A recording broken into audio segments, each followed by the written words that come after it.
Alright, so when we last left off, you guys had left mob after taking care of the monster beset on you by the black eye. You guys had made your way to Mobbin and rested, and since then had made your way back through and decided to cut through the forest into Fellwing, where you had found the village was being beset by bugbears that were led by a two-headed creature that you have yet to find. Was it really though? They were just like a bunch of rowdy football players. Look, who's telling the story here? One right is one right too many. Anyway, so after we'll call it defense, not so much as a outright murder of an aggressive enemy and property damage, you guys made your way into the mountains to search where these bugbears were coming from, and through a snowstorm you had noticed them patrolling around the mountain, unable to see you any more than you could see them. And after taking out, I believe it was 2 of them, you guys... 2 or 3, yeah, 2 or 3. You had found yourself a cave, which you had swiftly entered to get out of the snowstorm and out of the way of any more potential threats. And that leaves us now into the mouth of the cave. As you're entering, you look around, and Apsilon, you are having difficulty you're all having difficulty adjusting from the dim light from the outside, but Muffin and Liebe, you're able to take stock of the cave, seeing many stalactites and stalagmites all over this cave, and it's a very dark and cold cave, but you can see a very, very, very faint light to the north of you, but you're not sure if it's coming from the from like a ceiling or if there's any fire to be found up there. But Apsilon, you are having trouble seeing, as your human self does not have the ability to see in the dark as well as your companions. Because of the helmet, it covers the eyes. We'll go with that. Why y'all niggas start so early today? What the fuck? Grimm showed up. Started early because... I'm still at work. Yeah. You're just gonna listen? Well, that was the end of my my monologue on that situation. So you're within the cave, and currently you're not seeing anything in it, but you're just outside of the snowstorm that is outside. Do you have a map for us? Are we gonna move over to the Roll20 map, or? Yeah, give me one short moment. I guess if Grimm is here, I'll pull his character into, and he left again. And he left again, don't worry about it. I'm not surprised. I think he said he was still at work anyway. Yeah, he's still at work. Whatever, I'll have it hidden on a different layer. Second, Jesus. Whenever I get messed up and put things on the wrong layer, I have a hell of a time getting them moved over because I'm an idiot. The wrong fucking layer. Yeah, admittance is the first step. Trust me, the amount of times I admitted I'm an idiot, you think I would be a fucking genius by now? Man. No, it's the first step. You need all the others, so. Bro, putting things on the wrong layer is also like such a big thing in art, because then you have to fucking figure out what layer is it on and why does that layer even exist. You say Ark? Art. Game with the dinosaurs? Art. No, art. Oh, Ark. I hid the sketch layer, but it turns out my entire drawing was on there. Yep. I accidentally forgot to switch from the sketch layer over to the goddamn line art layer, and now I have to restart. So there's your map. You're just within the within this cave that was in the mountain. And Julian sounded like Leonardo da currently, you're not seeing much other than the faint light from outside, lightly cascading through the innards. Well, me and Muffin, I'm pretty sure, have dark. Yes, you guys had dark vision, which is why I explained as much that you could see a little bit farther ahead, but not much farther. Okay. Don't forget my dog. Don't forget the dog. I totally didn't forget. See, he's My right Echo see... over. God damn it, that's two of them. Can my Echo see better in the dark than I do? Or No! is it the same? Oh. He doesn't have privileges. Your Echo should use echolocation. Yeah. Oh my fucking What's god. up with that? Because so far I could see. Technically. Yeah, there we go. Dog. Doggy. So again. But our eyes haven't adjusted yet to the darkness. Yeah, Yes, it's you're still without. You're still in that zone between the light and dark. So what do you guys gonna do? So, according to Grimm, his headphones just died. But if anyone asks, Ildrad is drunk in the forest. He fucked up. Well, You're on the mountain. He fucked off somewhere. we're on a mountain, yeah. Yeah. He's somewhere in the snow, passed the fuck out. Or he could still be sleeping outside on that rock when he fell asleep on the last campaign. Yeah, maybe. Or just Anyway, sleeping so out in the cold. what is it you guys are gonna do? Are these little stalactites that we can take cover behind right here? Yes. I think it's stalagmites was the ground one. I'm not really sure. Yeah, you forgot my, Yeah, you they forgot are. my Echo. Stalactites are the hanging ones. Did you say I forgot your Echo Void? Yeah. I mean, is he still technically around, considering you guys didn't really need him after that, Yeah, I said I asked you last session if I could keep him around, and you said yes, so I did. Oh, okay, well, I forgot about that, so... Also, Dangus, for me, it's easier to remember that stalactites are the hanging ones, because in Dutch, stalactites, the way that it's said, I feel sounds like... you're saying stalactites. See, I remember one that says the difference between stalactites and stalagmites. Mites are on the bottom because they might stab you in the ass. I was always told they might someday reach the ceilings. Uh, And stalactites are held tight to the ceiling. Stalactites are held tight to the ceiling, and stalagmites might someday reach the ceiling. Ah, For we me, just I call remember- them ground spikes and ceiling spikes. Enough geology. Enough geology. but Time yes, to- all the visible ones are the ground spikes. Time Okay. to do a general scan of the room, if I may make an investigation check to check everything. Alright, first of all, I think from now on what I want you guys to try to do, not tell me what role you want to make, tell me what your character wants to do, My character, and I'll make the Liebe. decision on what necessitates a role and the like. I just want to do a scan of the room, see if there's anything like signifying that there are other people here, or if it's just an empty cave. Highly unlikely. I'd like you to make a perception roll, but because you're within that dark to light, currently make it at disadvantage Fair enough. as your eyes are attempting to Let's roll a adjust. natural one. What the? Did you seriously? No, an Oh. 8. 8. I thought you said I rolled a natural one. Like, watch me roll a natural 1. Oh, there it is. But no, I rolled a total of 10 with disadvantage. And I have a genius idea. Oh, do you now, Void? You Yeah. see, This can either be a genius idea or very stupid. tell me, Void. I would like to use echolocation by putting my ear to the ground to see if I can hear. Oh, I thought you were gonna just scream at the top of your lungs. Technically, that's tremor sense, but Listen, echolocation, leave me alone. For the fact that you're not a fucking bat and you're in a cave and you're wearing armor, you know what? No, go ahead, but make it a disadvantage because fuck you.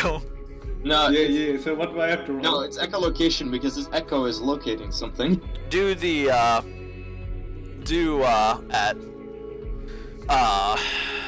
perception. a disadvantage. Make sure you actually do the disadvantage this time. Okay, advantage. Oh my fucking god. A 10. So can I hear like a snail at least? No, you in particular don't hear anything. And give me one moment. I'm still like trying to work at something else. Come on, bitch, work for You me. hear the footfall. I think the DM is rigging the campaign. Not. How am I rigging the campaign? I run the campaign. God damn. You're clicking. Exactly. It's like, yes, you rolled a 10, you hear Liebe take a step. Yeah, pretty much. You just heard him stepping around. But as you attempt to look around, you can make your way to see a little more of the room, but not much has been, you can't see much more as your eyes are still unable to fully adjust. So is it safe to say that where is it? Like, damn it. Like this right here, this is the extent of what Apsilon can see, that little Yes. where it turns light to dark. Yes. Or Apsilon? Yeah, he can only see like maybe yet out to like maybe this far, but not very. I can see more if I take out my torch, but Yeah, you don't have. You're not. If you have decided to take out a torch for right now, you're kind of just standing there. yeah, Well, I'm gonna not taking it motion out for yet, because I don't want Apsilon. anyone to be alerted to us yet. Even though Yeah, we're kind of standing at the entrance in the light. Well, I'm moving into the cave now. I'm gonna motion to Apsilon to get into cover right there, behind the stalactites. Then Might, I will whatever. advance. They might stab you in the ass. What about me? I'm going to point to like the darkness over behind those stalagmites. Over yonder. Actually, my echo would camouflage in the dark pretty well.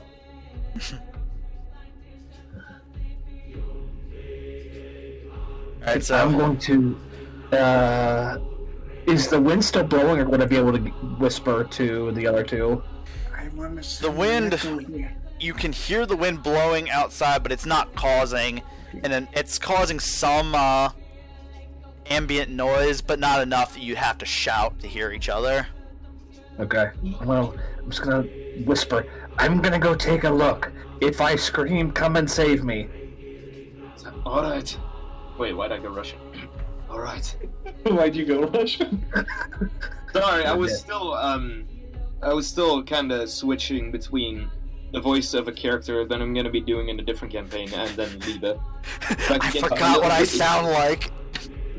It's like, oh fuck, why am I suddenly Scottish? So I'm gonna tell Dog to take it slowly, and he's gonna sort of like stealthily prowl upwards. He be prowling though. Rocks. My favorite. Yes. So, Is that a stalagmite puppetus? and as you make your way through this cave, it's not many. From what you can tell, it's not very high up. Maybe like 40 feet high, but and you That's see pretty high up. it's not super. Fuck you. It's like 4 stories tall. Whatever.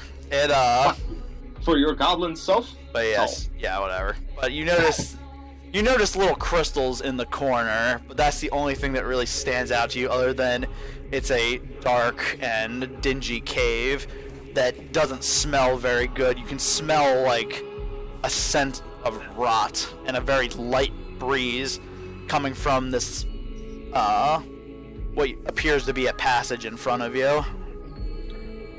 Are the crystals luminescent? Phosphorescent? Very slightly. It's a very, very dim glow. I'm gonna walk on over to those. Is there any like is there a decent sized one that's like loose? Go ahead and make an investigation check. Get me one too. I want one. Hey. 14. From just the look over that you're taking, you don't notice the any being loose just by eye without potentially reaching forward and trying to jiggle them some. Yeah, I'll jiggle it a little bit. Jiggly doo. Yeah, so No, not. When you reach forward towards these crystals, as you touch it, you hear a very slight humming sound. You continue to touch. No, I'm going to pull back. After you hear the very light. Does the fur on dog stand up at all? How's he reacting to? He kind of, from that sound, he kind of, you see him kind of lowered down a bit, and you notice his ears perk up, and his snout kind of goes into the air, and he begins to growl very slightly. Okay, we're gonna back away. At the crystal? And, as you're backing away, you hear a sound come from the ceiling above you, as if something is, falling. Okay. And you see a... Give me a second.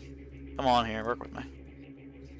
You see two large, furry creatures drop from near the, From the ceiling? From the ceiling. They were hiding. Bro, them some fucking spider bugbears. Yeah, And spider bugbears. you notice, Spider-Man? though, the way they Spider-Man. fall and stand up, they aren't looking directly towards you, and dog's growling is still isn't a quiet enough sound that it doesn't alert them, but they look at the crystal and you can see their ears twitching from the humming. The humming. Okay, I'm just going to creep on over here and watch what happens. Go ahead and make a sneak. This was a stealth roll. Let's call it a Okay. sneak roll. Can I see Now, everything since I'm on dog, should Yes. I use his stealth? I'd say, from here you can at least ways notice something's happening because of you're still within that light source. Now, what'd you say, Ryan? Since I'm on dog, should I use his stealth roll instead of mine? Yes. Alright. Yeah, I'm interested. Oof. I'm 9. Oh no. Now, as you try to sneak away from this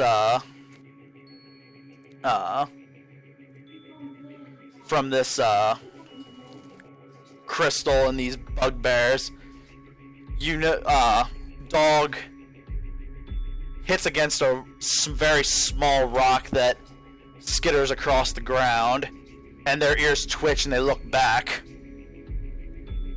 And they're just, Right at me. yes, they're just staring at you.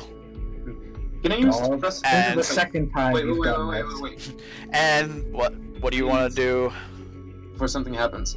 Can I possibly use prestidigitation to recreate the humming effect and make it center here again to see what happens? You can definitely try. Yeah, I would like to try. You can hear from what using your spell. The crystal hums a little bit louder, but the bugbears have noticed their prey. They don't say anything though, but one begins to bang his club against the ground. And as he's doing this, you notice another drops from the ceiling above, but they're just watching you. And you hear loud footsteps coming from the passage ahead of you. And this large creature standing, standing at least for you, Muffin.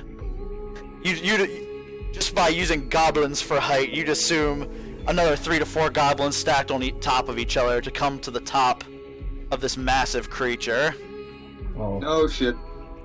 And you notice the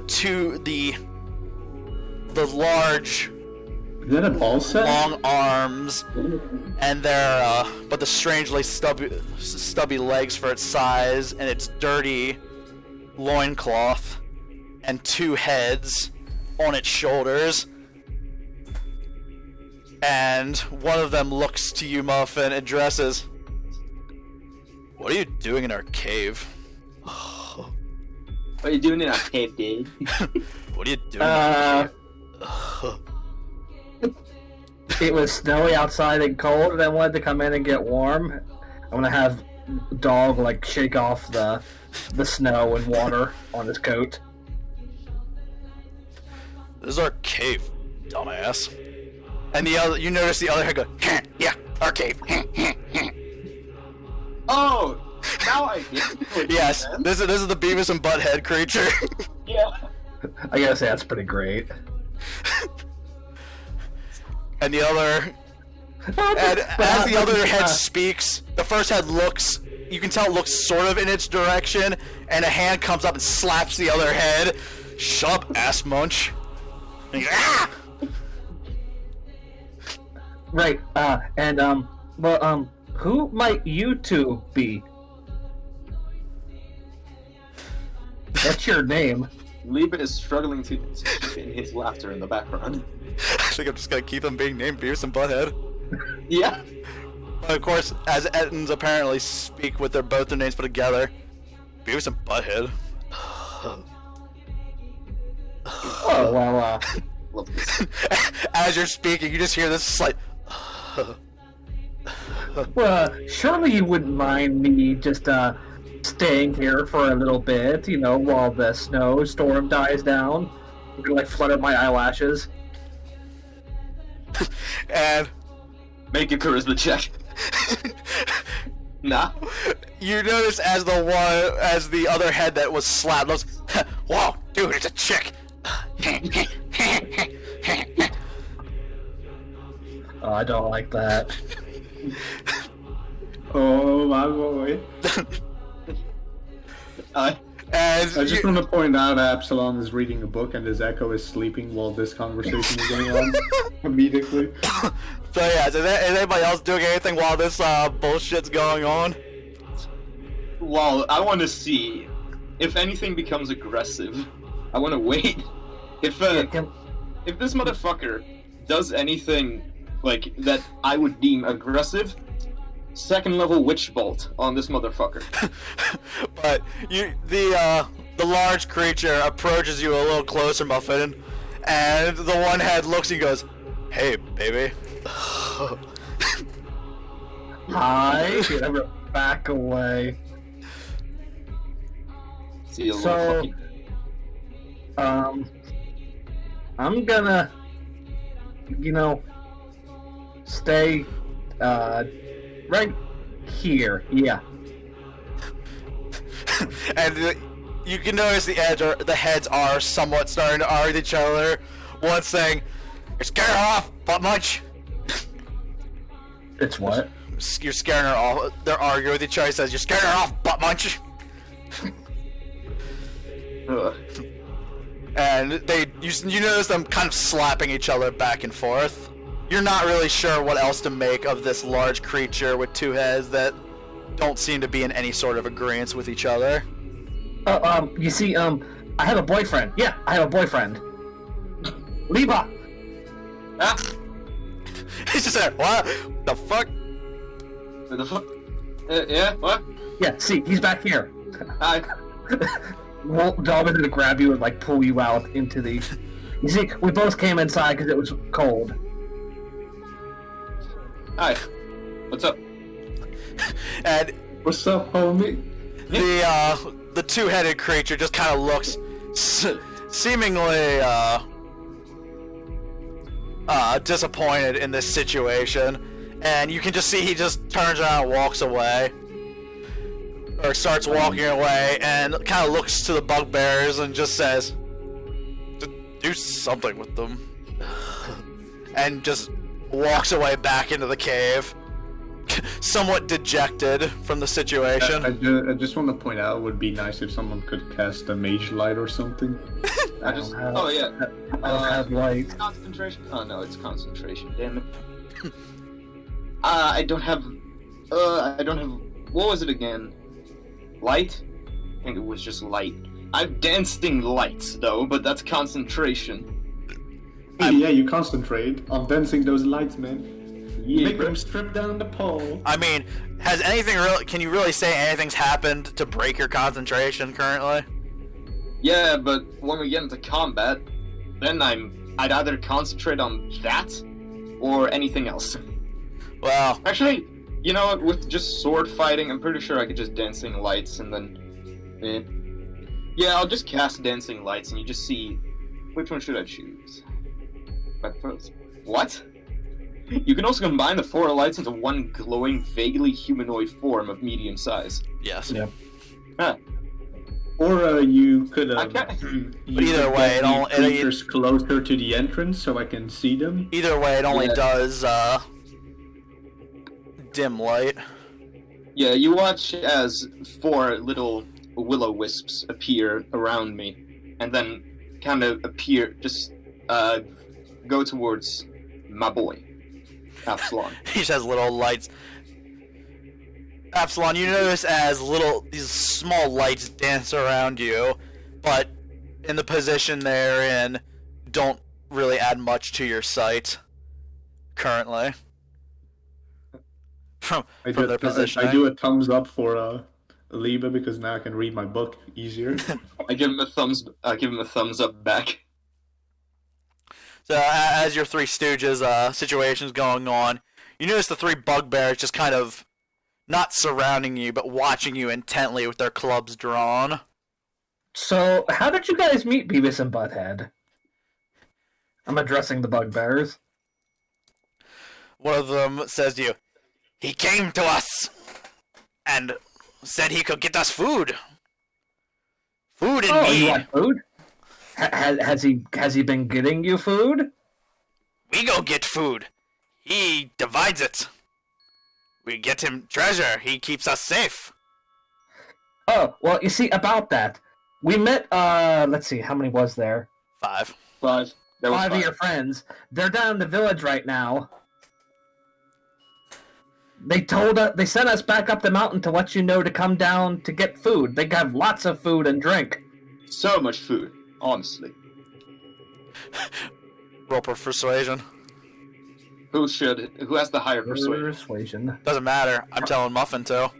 Yeah, probably you, but I have. You know, I'm Ryan, helping. let's hope you I'm succeed, helping. because you saying you just One got day. inside the cave to get warm, and now you're saying you came here for to tell them to go down. Let's hope they're kind of stupid. I'm hoping they have short-term memory, but I got a 20. 19 plus 1. The bugbears look at each other with big stupid grins along their faces, and they run past you. out back into the snow to go down to a I'm gonna call and after the them. whole time you hear them chanting food and mead. I'm gonna call after them. Be sure not to break anything! I'm honestly starting to feel bad. Yeah, so Okay, through so I'm gonna... your great expertise in negotiation, you've sent the bugbears off. Negotiation. He's a salesman. I want to high-five Muffin. Okay, I appreciate it, but now we have to take care of Beavis and Butthead and get back to the village before they do, because, remember, they're all dead. Yes, the charred and destroyed corpses are still on the floor. Well, we can blame it on Grimm. That's. Oh, I intend to. We can blame it on Ildrad. He's a I mean, it was you and me, Julian, who started the fight, but we can blame on him how it ended. he almost fucking killed me. I'm Absilon. more than happy to blame him. Let's go. Let's go. Let's go. Let's go talk to Beavis and Butthead. What kind of fucking crystal is this? Don't touch it! Don't touch it! Alright, fine. Now, you might know magic more. We don't have time for this. It's a glowing crystal and it hums at me, and dog doesn't like it. So come on, let's go deeper. I'll By get a the sample way, when we're done. I'm I'll get a still sample when reading we're the done. book with the little light Liebe gave me. I liked this thought that for some reason Apsilon just has a book with him. He's Like, there's no Listen, I real, have a there's lot of really shit no in my particular inventory. reason why. He just so happens to have one. Listen, I He have has this water book, skin, torches, tinder boxes, rope, rations, playing card sets. I have a fucking hammer in my inventory somehow. I like to think from one of the Absalom starter packs. Yo, Apsilon just has this book. It's just like some ancient classics literature book. He's just reading fucking Shakespeare. Oh my goodness. I love this fucking party. It has been entertaining to say Shakespeare the very said, least. "Clean up thine ass." Absalon, please. What do you mean, Epsilon? I didn't say that in character. Okay, good. He's not reading Shakespeare. He man. hasn't really, yeah, he definitely hasn't been talking this whole time. He's been, Totally not. I'm just invested in the book. So he's mute but well read. yes. Yeah.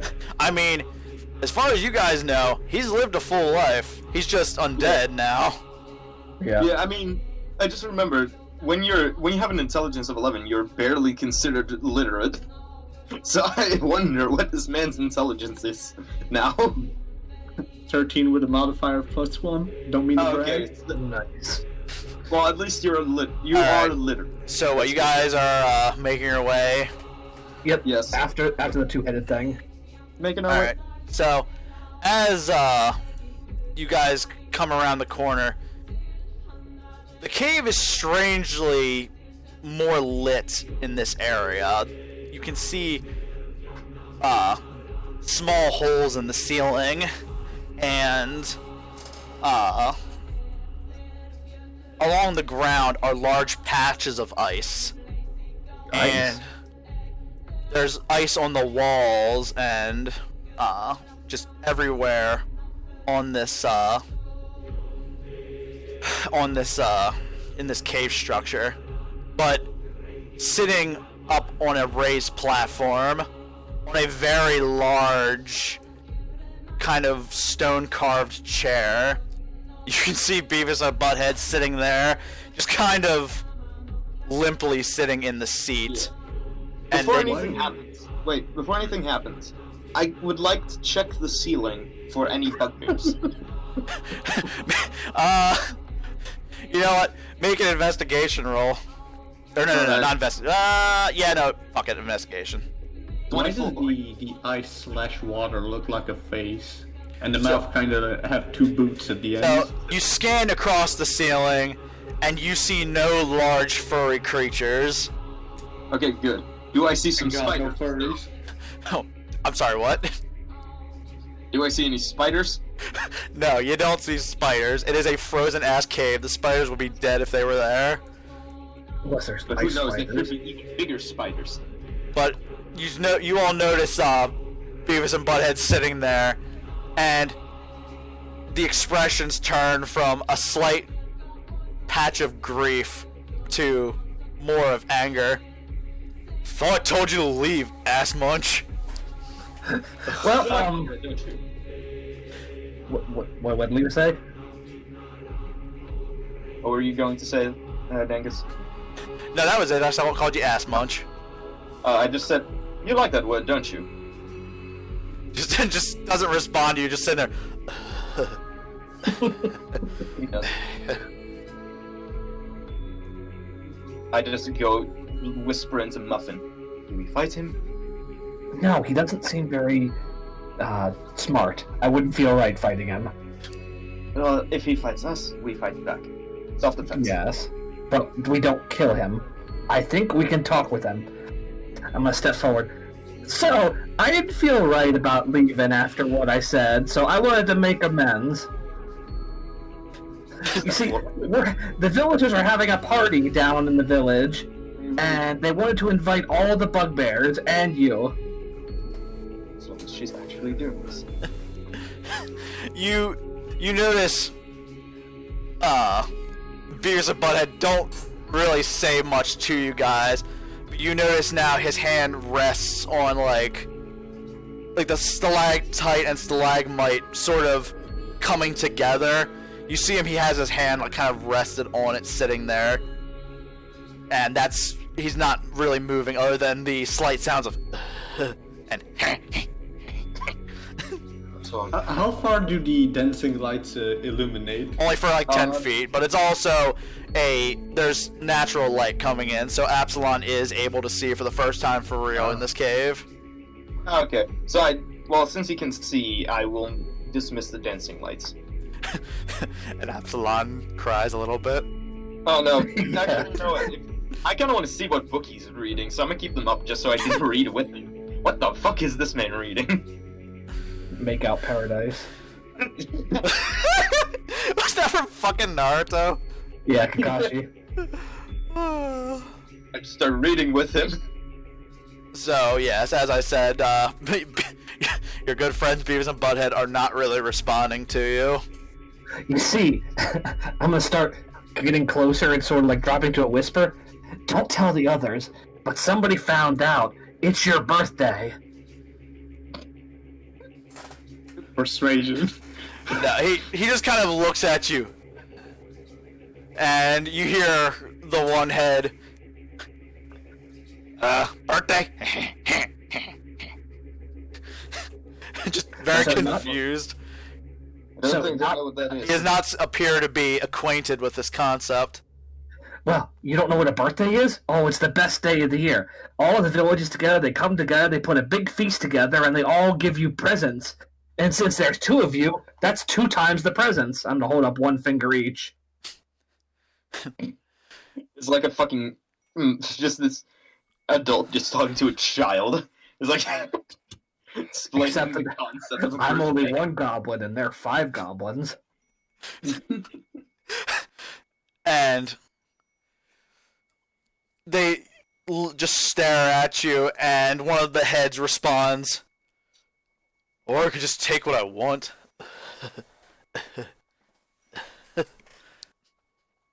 And you notice he kind of tightens his grip on this strange pillar that's beside of him.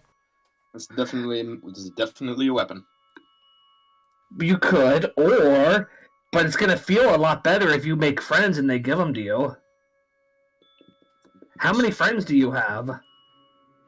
And you see like his expression like darken in a way. I don't want friends. I barely get any time to myself. And the other head goes, "Yeah, this ass much won't leave me alone." And the one hand comes up and slaps the other head once again. These guys simply do not like one another. You get the feeling that this large creature is not a very friendly one. That is a problem.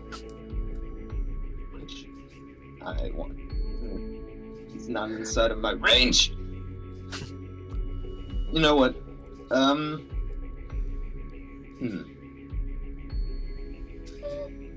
Kinda want to. I want to get inside in the range of the spell, but I don't know what the fuck to say when I do.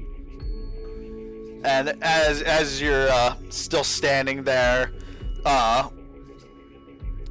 the large 2-headed creature responds,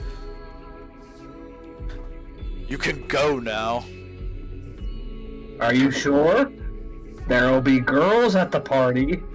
Pretty girls. When she says that, I will walk up, kind of slide across the ice, and then just go, "Yes, a lot of them. In fact, many of them, many different ones, different species."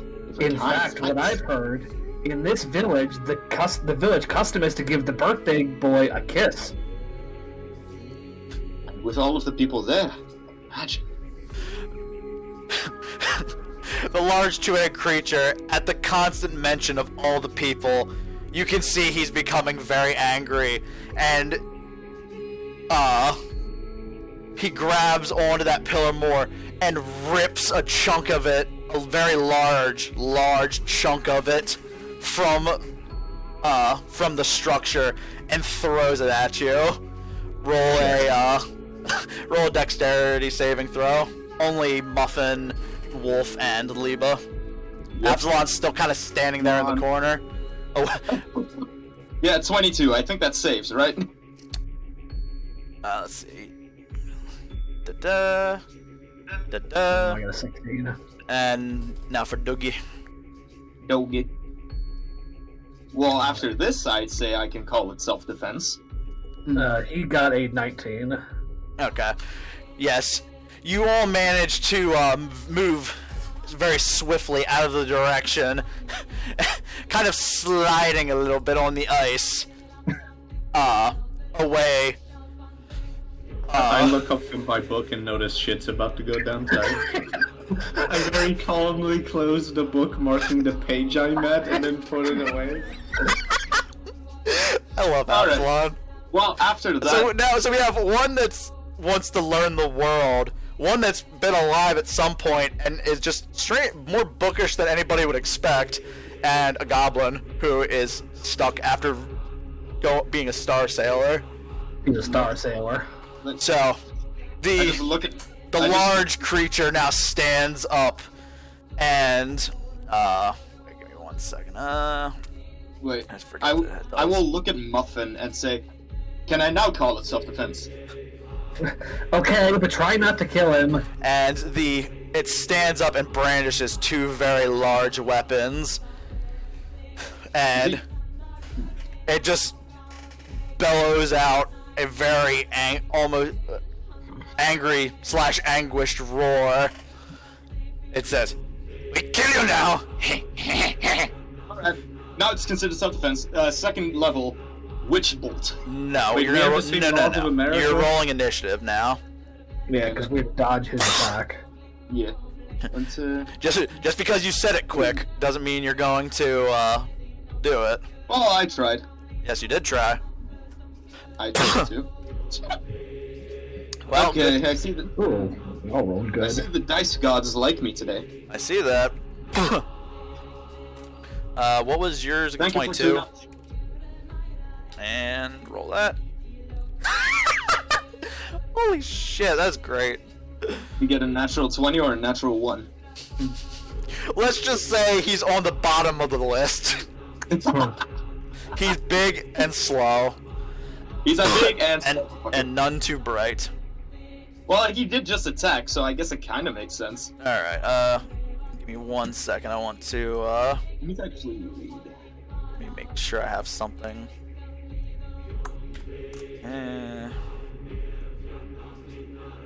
That's. Hey, I should have done anything at all. So. About metal. Liebe, you get first dibs on the attacks. Woohoo! Well, I will do as I said. Second level, Witch Bolt. Okay. Cast it at him. Alright, Witch Bolt is just a. Okay. It's an attack roll. Oh yeah, that hits. Yeah. So what was your Witch Bolt like? You actually fucking make me describe it. All right. So, yeah, just because you seem to have an interesting way of going about it, at least. Yeah, I like doing so. You watch as a. Okay, wait. I kind of want to use the spell components for this one. You watch as he grabs. Just pull him out of a little bag. Yeah. You watch as he reaches into his bag and pulls out a charred twig, and then he grabs it in his hand, and you watch as a little bit of lightning almost crackles from it, and curls up his arm into his horns, after which it just goes to both of his hands, and you watch as it almost the energy around his hands transform into the head of a blue dragon, as it launches out and bites onto his chest, dealing... Excuse me a second. Yeah, so this very large, as Liebe channels this energy, a large dragon-like formation of energy blasts out, chomping into the large creature, dealing a whole 4 damage. But then it zooms out and you realize that it's just like a little dragon. It's a. Its bite wasn't very effective. Yeah, that's like that zoom in hurts. on the Alright, attack, and when so- it hits the creature, then you zoom out and it's a very Alright, tiny you still dragon. have your movement and bonus action. What would you like to do? Yeah. Bonus action. Also, I never changed from like Battle music. Battle music time, baby. Yes, I'm really bad at yeah. that recently. Due to the way that this spell works, I would like to use Blade Song. Okay. And if I need The JoJo music? real quick. Yes, the JoJo music. I recognize it. So, Of course you did, because you're a man of culture. Yeah. does that count as 30 feet? Wait. Okay, from where you're at. Yeah, you're close enough. Yeah, But I because need- you go 5. I need to stay within 30 feet. Well, where do you plan to go? Towards him? Away from him. Just be within 30 feet. If but remember, if you're doing diagonals, you count it as 5, and then you count one is 5, and the second one is 10, then 5, then 10. So you'd be going. So if you're going diagonal from where you are, and I'm talking about completely diagonal, you do 5, 15, 20, then that would be 30. Oh no, I mean, as a from distance from him. Oh, from him, Like the edge of that ice. 15, 20. Yeah, right where you are, you're within 25. I'd say you're at 25 feet of him. So I can basically move here or here. Yeah, you can't move much farther in an opposite direction of him. Well, you know what? Fuck, I'm just gonna move there then. So as long as I'm within 30 feet, you watch as what looks to be the neck of the dragon that's connected to my arm, it sustains. And since you are walking on a light patch of ice, I'd like you to make a dexterity saving throw. Oh boy, rough terrain. Yeah, I'm not going to count it as rough terrain for movement, but it is going to... 13. So, despite slipping a little bit, you manage to hold your footing as you walk across this patch of ice. Okay, good. And now that you used your bonus action and movement. So, as you stand watching towards the large two-headed creature, you hear some movement coming from your flank as a bugbear pops out from behind one of the stalagmites and moves 5, 10, 15, and let's see. He's just counting. He's like 1, 2, 3, 4, 5, 6. Yep. You mean 1, 2, 3? He slips and falls. Wait. He actually does. No, actually, no. He just barely makes it. So, running out in a stumbling fashion almost, he makes it across the ice. 5, 10, 15, 20, 20, and makes it to right here. He just doesn't roll. Just... No, he did. I did roll, and he just barely made it. Like, literally just barely. No, I meant like he himself, like as he almost falls, he just rolls and gets back up. I visualized it. What happens if you roll a 20 on that? Do you just ice skate like a professional? You would definitely not. You would definitely not Nice? slip at all. You'd be just fine. So, you notice, Liebe, this particular bugbear is holding a javelin, and he tosses it in your direction. I just Well, like if we that. just tossed it. I just like lightly tossing it. Yes. Well, sure. Well, I know a 12 isn't gonna hit. Nope. So, It kind of flies You- by. yeah, that's right. You're also in Blade Song, so you have a retarded AC anyway. Yep. The bugbear tosses this javelin, and it flies directly past you as you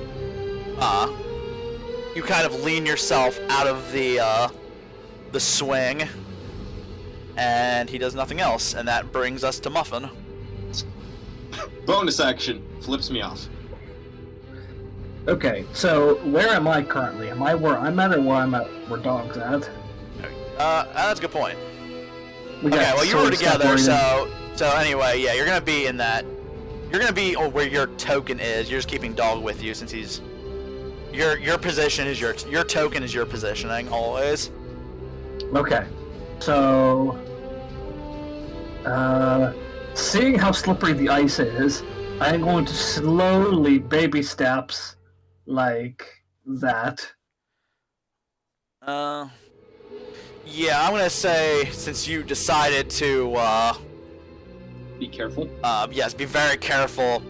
You made your way across it safely, and as you come over to this direction, you find another bugbear was hiding behind those stalactites or mites, and looks at you with brief surprise as you've now gotten the drop on him. I'm just gonna bear down on him with Dog and me. You don't want none of this. Go eat the food and meats. Hey, Dog is getting ready to pounce if he doesn't start running. Roll an intimidation check. Okay, should I use my... I guess it would be mine. Yeah. I forget how you typically... Ooh. 16. It's himself. As you threaten him with the crossbow, and your Dog also growls very threatening at the bugbear, he sort of cowers for a moment, but doesn't move from his position, and just kind of keeps his club at the ready to swing if you attack. Okay. Reportedly. Okay. Dog, keep an eye on him. I'm going to sort of spin around in the saddle so that I'm facing this bugbear right here. Yeah. And I'm going to use my bonus action to Hunter's Mark him. And I'm going to shoot him with my crossbow. Okay, let me... Hunter's Mark, Alright, so what does Hunter's Mark do again? I forget exactly. It was... An extra 1d6 damage when I hit him. Okay, well then, go ahead and make your attack roll. How many hunters 8 taking that. Oh, damn, look at you. So, Look at you. you fire your bolts, and go ahead and roll for damage before we describe just how you slam it into him. And then your 6. 8 points of damage. Do I? You would roll Hunter's Mark as well? Yeah, roll that as well. Because I think it's always added. You don't have to like use an action or something to roll it, correct? No. So I have a total of 10 damage.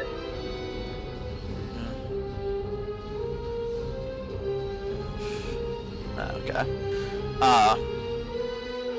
Yeah, so wait, what was the total? I'm sorry.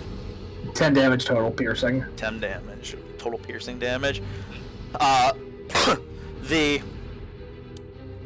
Your crossbow bolt flies through the air, and you strike the bugbear that tossed the javelin. It slams into his arm, and he looks towards you in anger as you had damaged him. So is that the rest of your turn? Yep. Apsilon, it is now your move. Who you gonna kill? Me, finally? Yes. Oh. The time has come for you to Yeah. shine. Well, first of all, because I was reading the book the entire time, I now take the first look at the creature and see how ugly it is.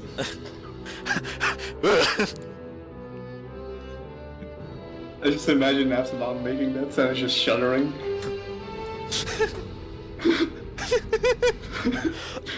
So what are you doing? You fucking chucklehead. Hold on. Man, I have no plan here. I mean, Technically, your Echo is a completely ethereal being who could just go moving. He could literally go straight forward and go right there. And No, listen. Okay. What the great Apsilon will do is go around here to go sneak on this asshole over here. Oh. So, hold on. Apsilon moves back here. 1 sec. Let me help you out there, bud. So over there? Yeah, I need conversions. Wow. 5, 15, 20, and then 30. I can move 40, remember? Yeah. You can move over And here. as you're running past that area, you take notice out of the corner of your eye yet another bugbear hiding behind these stalagmites. I should have checked something that wasn't the goddamn ceiling. Oh well, I was gonna make the Echo traverse the thingy, but no, fuck it. I want my Echo to go over here. And you're gonna attack from the Echo's position, I imagine? Yeah. Stab him in the ass. Okay, so time to roll for the hit.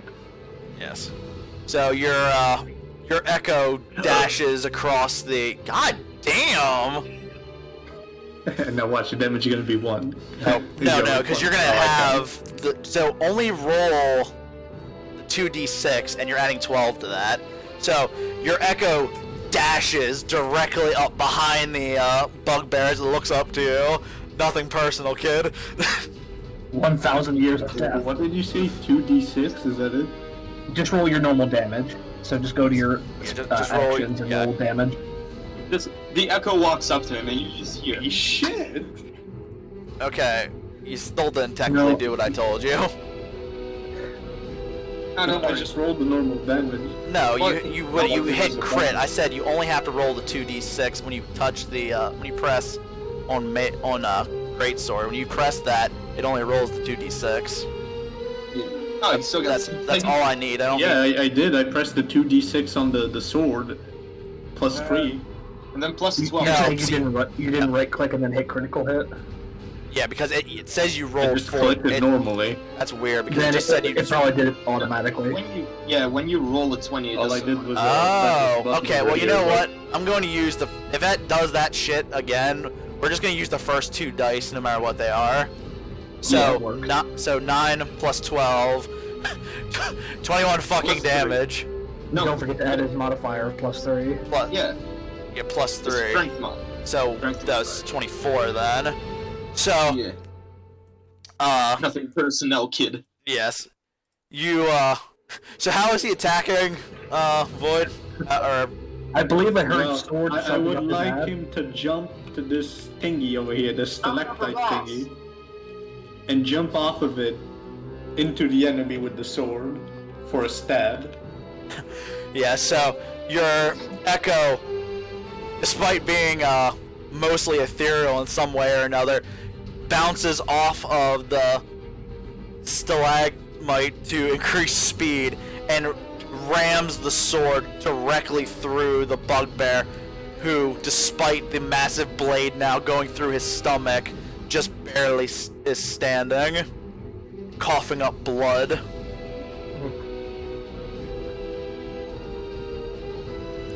So now you have a bonus action you can take yet, and that's it. Which, Bonus action for Apsilon, right? yes, you have. Or can I use it on the Echo too, or just Apsilon? No, because you already. When you attack, you either attack from your position or the Echoes, and for you to use Unleash Incarnation, you have to have attacked from. Actually, no, it doesn't. It doesn't actually specify that. It just says whenever you attack, when you use the attack action, you make 1 additional melee from the Echoes. So technically, you could use your one of your. You could burn a use of Unleash Incarnation.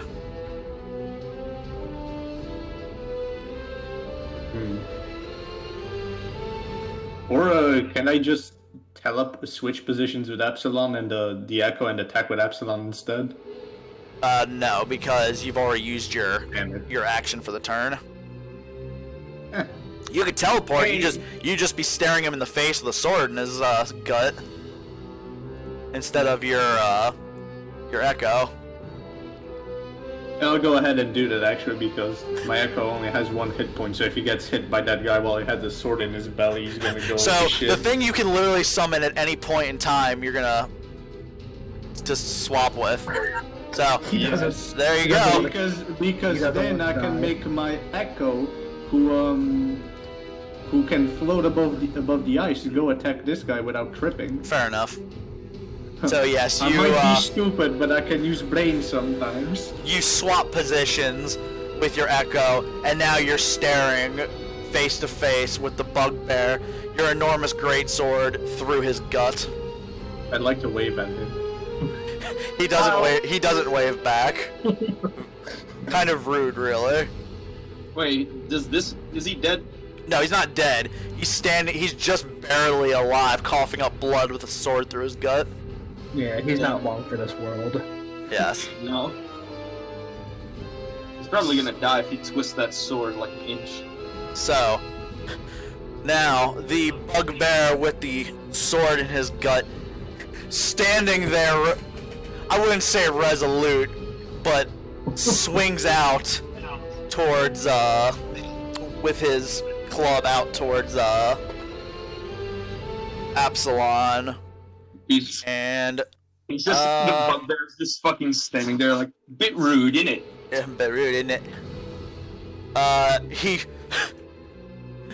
He swings somewhat limply at you, Apsilon, and the club just sort of bonks off your armor, not phasing you in the least. Did he use the last of his strength and expire? No, he's not dead. He's just not I doing. do- He's not I doing. do He's a- not doing hot though. I do a thumbs up indicating it was a good try. You'll get me next time.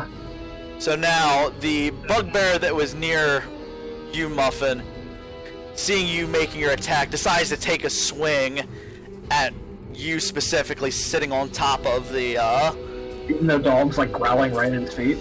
Yes, he swings towards the master, Alright. and that's not gonna hit either, because that's Oh. 7 plus 4. That's only 11. Yeah. Yeah, nimble goblin. These guys are really shitty. So, yes, he swings, and you just manage to duck under the club that you hear getting ready to swing at your head. And him, realizing probably a bad move on his part, attempts to run past you. And that He's would, gonna get an opportunity attack from dog and me. yes, so... Oh, that is convenient. Yeah, because you're sitting on the dog, it's also an opportunity attack from the dog. It's actually Yep. genius. It's genius! What do you ever think of it? How I never think of that before. But yes, go ahead and make your 2 different attack rolls. And what is Alright, Muffin? two What is dogs Muffin first. even attacking with? Crossbow. So you're saying dog is the first one?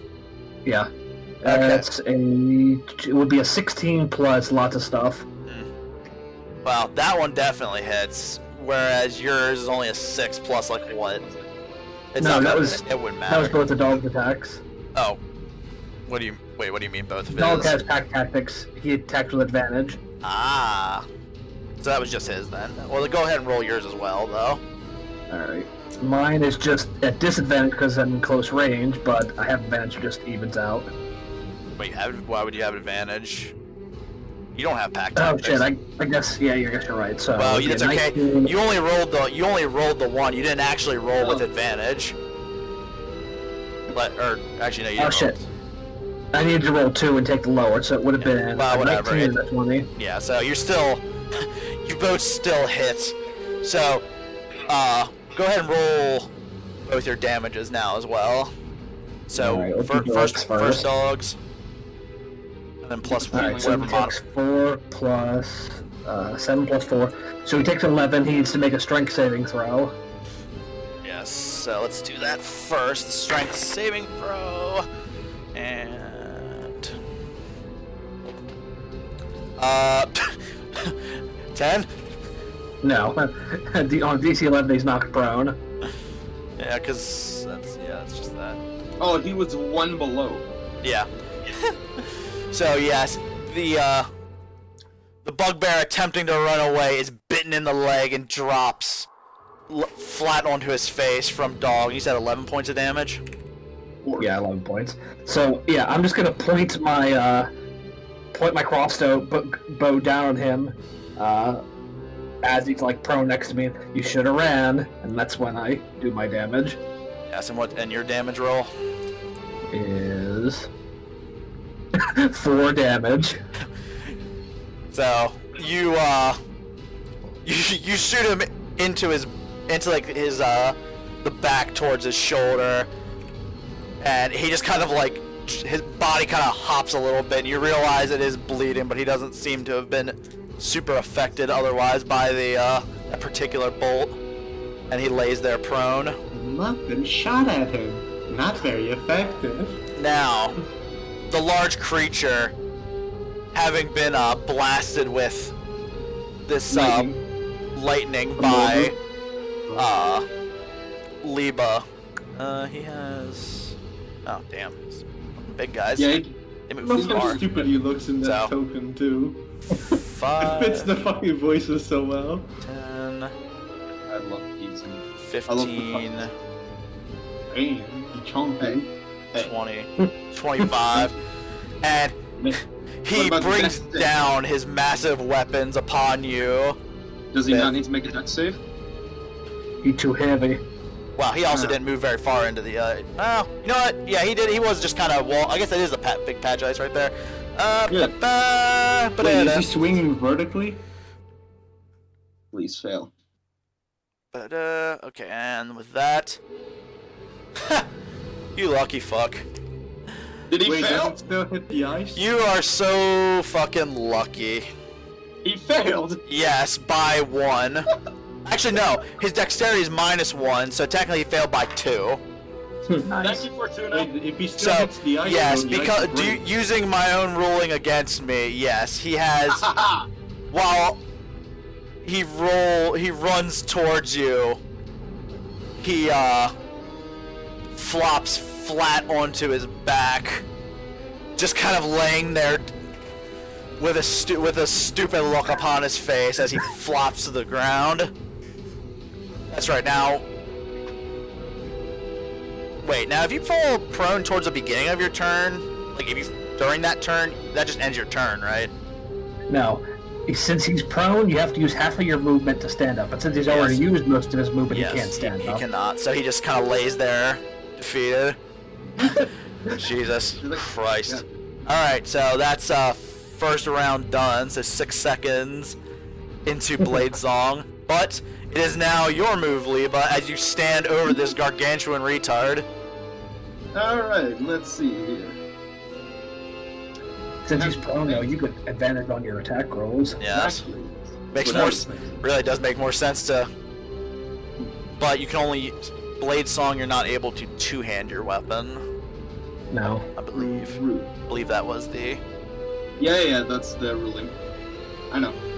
I know, I'm just Don't trying worry, to I know. I'm trying to make sure I'm doing this correctly as well. My question is, do I want to move and just do the no roll 1d12 lightning damage, or do I want to stab him? Okay, can't you do both? Can't you use it? Isn't it a bonus action to maintain your spell? Actually, let me... 1 sec. Let me check which bolt for a sec. No, it's my action to deal Wow. the 1d12 lightning damage. Yeah, that's actually kind of shitty. Yeah, that's Yeah, I know. Why did I use this?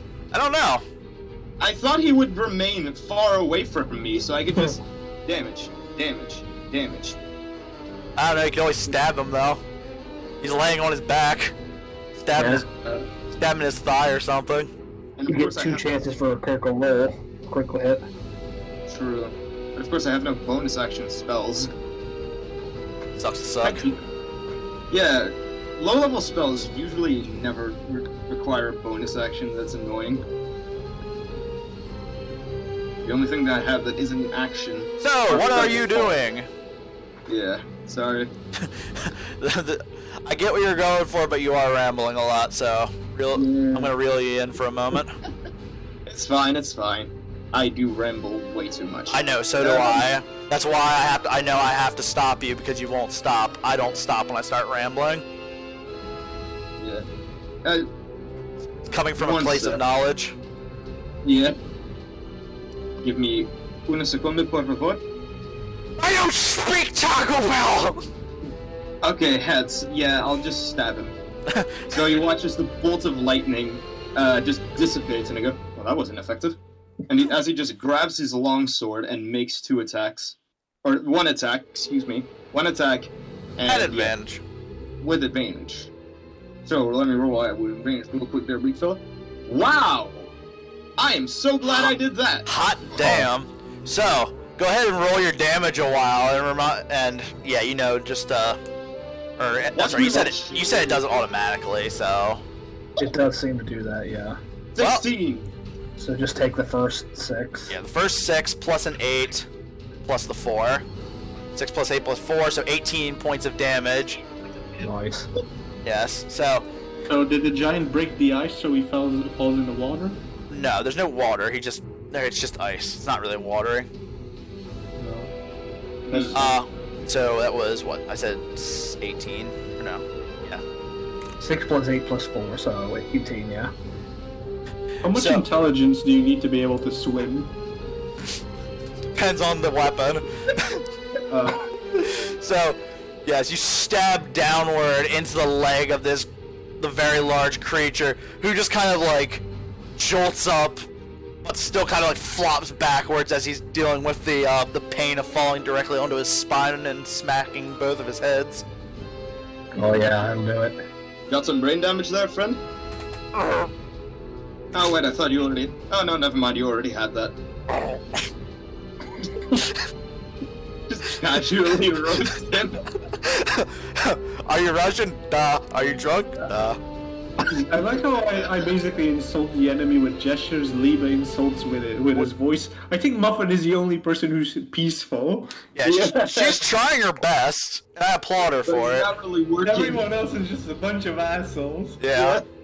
Just... Absilon just gives the middle finger, and Liebe just What do go... you mean middle finger? Yeah, he's more passive aggressive. He's like giving him a he's wave. rude, Just sassily. like a thumbs up. Okay. Now then, is that the rest of your turn? You have movement. I don't know if you want to use it or not. Well, now just say that right there, big fella. Yeah, I don't think there's anything else I can really do. Okay. You're gonna backflip off the ice. You have advantage on acrobatics. Oh yeah, I can. Does he have it? Wait, does he actually have advantage on acrobatics Yeah, during this? Blade song, I do. Great song, yeah. Oh, that's great. I And mean, I have extra movement speed, 10 foot. So I have 40 feet of movement. are you gonna try to do it with style? I'm gonna try and do with style like a fucking professional ice skater. Which direction are you choosing to move to? Do I want to get... I kind of want to stay within range so I can stab him, but I also don't want to make a dex save every time I try to move. So, I'd say either over Like here... move up here, like right there. Yeah. Could try that. Yeah, let's do that. Yes, because you really Now, can't. be You can't. careful. Actually, because he's prone and you're using acrobatics, you could flip through his space. So Oh, Yes. that's so cool. 5:15. I would like to do that. Yes. So, go ahead and make your advantaged acrobatics check. Come on, please. No, if it fails, I'm gonna laugh my ass off. 17. So, you flip your way, kind of kicking off the head of the big guy laying on the ground, and land just above his both heads, and land off of the ice. Pee on him. As I land, I just automatically do a little bow.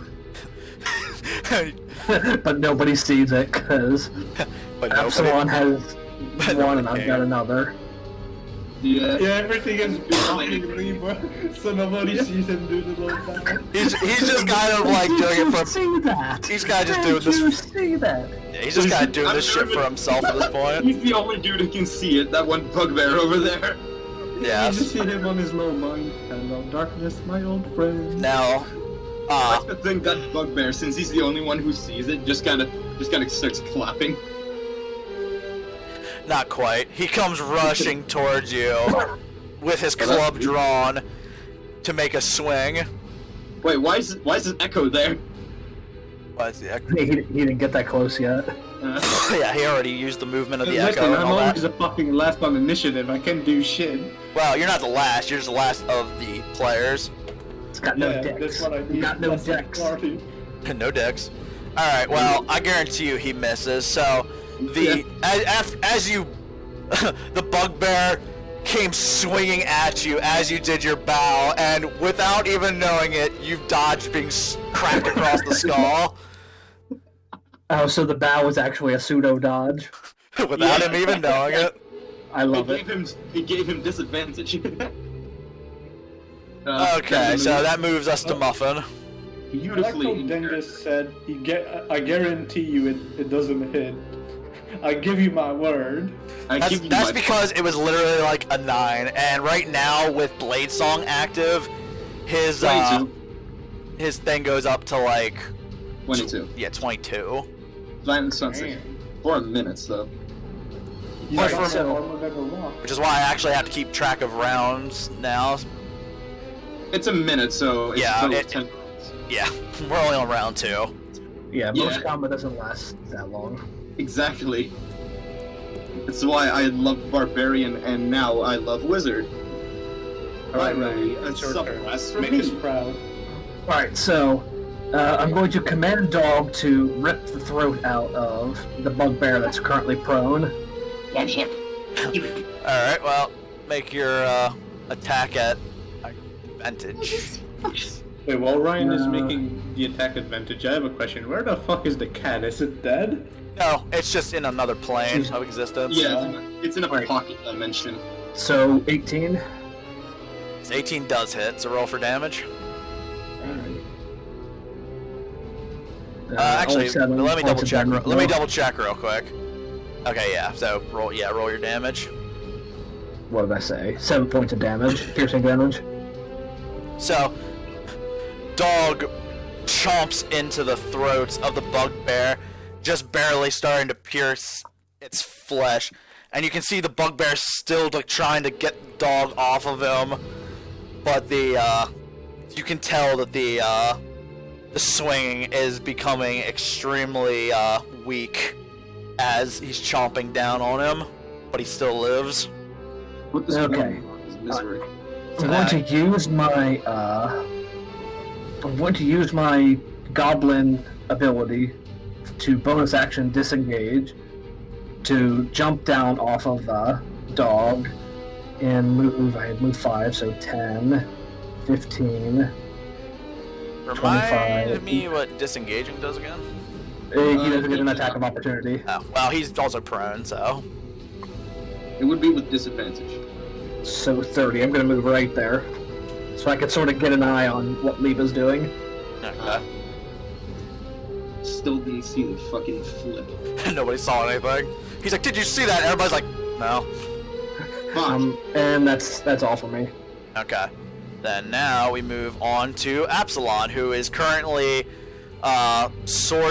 his sword deep to the hilt. Oh yeah, how's that guy doing? No, he is still coughing up blood, and he's all fucked up. And you have your sword hilt deep into his gut, so it's coming I out the see, so- backside. While everyone was having their turn on the fight, we were just staring at each other's Well, technically, eyes. it all takes 0.06 seconds, so really, this is like, you think of, you stab him, and then you Listen, did your other for thing. 6 specific seconds, we've been staring at each other. Awkwardly. You know what? 6 seconds is a long time when you put it that way. Yeah. Yes. It really is when you actually sit there and count it. And it's Alright, like, okay. I would like to twist the nice sword weapon. and then vertically go up to chop him in half, if possible. But Okay. First, I need my roast to be good. It's like, so, nice weather today, huh? Hit. Is it? Oh, holy shit! Oh yeah, you're gonna hit him, and don't even bother rolling damage. You literally can't roll. Oh wait, no. Yeah, you really can't roll less than three health. So yes, you twist the blade, and the bugbear coughs up even more blood, and coughing onto your armor, unable to, but you don't notice the stain of crimson on your crimson armor, and you bring the blade up, showering the that area with blood as you bisect, not bisect, but split the bugbear from waist up, and it drops dead. And that, ladies and gentlemen, is why he's called the Red Commander. That was Crimson Commander. Listen. I can't think that far ahead. Alright, so now you could still take an attack action with Unleash Incarnation if you moved your asshole over here. That's up to you. My asshole? My asshole. Just get it over there. Yeah. Okay. I still love how I literally just used your own. Thank you, Mr. Arrow Man.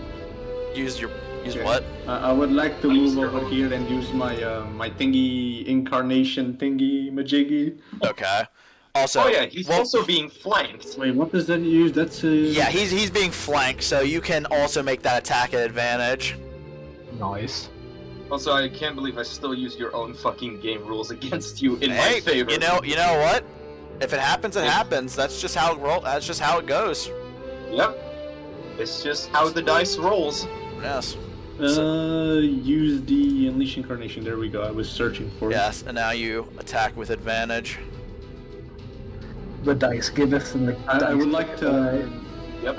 First of all, I would like to clarify that I moonwalked over all the way to the the enemy. Well, Apsilon's becoming a lot more strange as his time. That's the Echo. Remember, the Echo has his own feelings. So the Echo is a whole different personality. Bro, Yes. this Dear God. fight is getting stylish. I just did a backflip and then Apsilon is doing the moonwalk. Yeah, you guys are literally just like Void. You also have to. I said advantage. Wait, no, but hold on. So basically, we're just turning this into a dance fight. Yes, you guys are basically styling all over their balls. Alright, 17, was that? Sorry, let me double check. Oh yeah, that hits. So, so he moonwalks his way over, and I imagine, in a very stylish way, spins himself around, blade out, to slash through the bugbear. Did anybody see the newest Star Wars movie? Was it Rise of Skywalker? Absolutely not. Nope. In that, Kylo Ren does like this moonwalk stab with his lightsaber. It's completely ridiculous. I'm grabbing my phone. I'm looking this up. Anyway, Awesome. so Void, go ahead and make your well, there's still stuff happening you're not in the middle of, so Void, make your attack roll.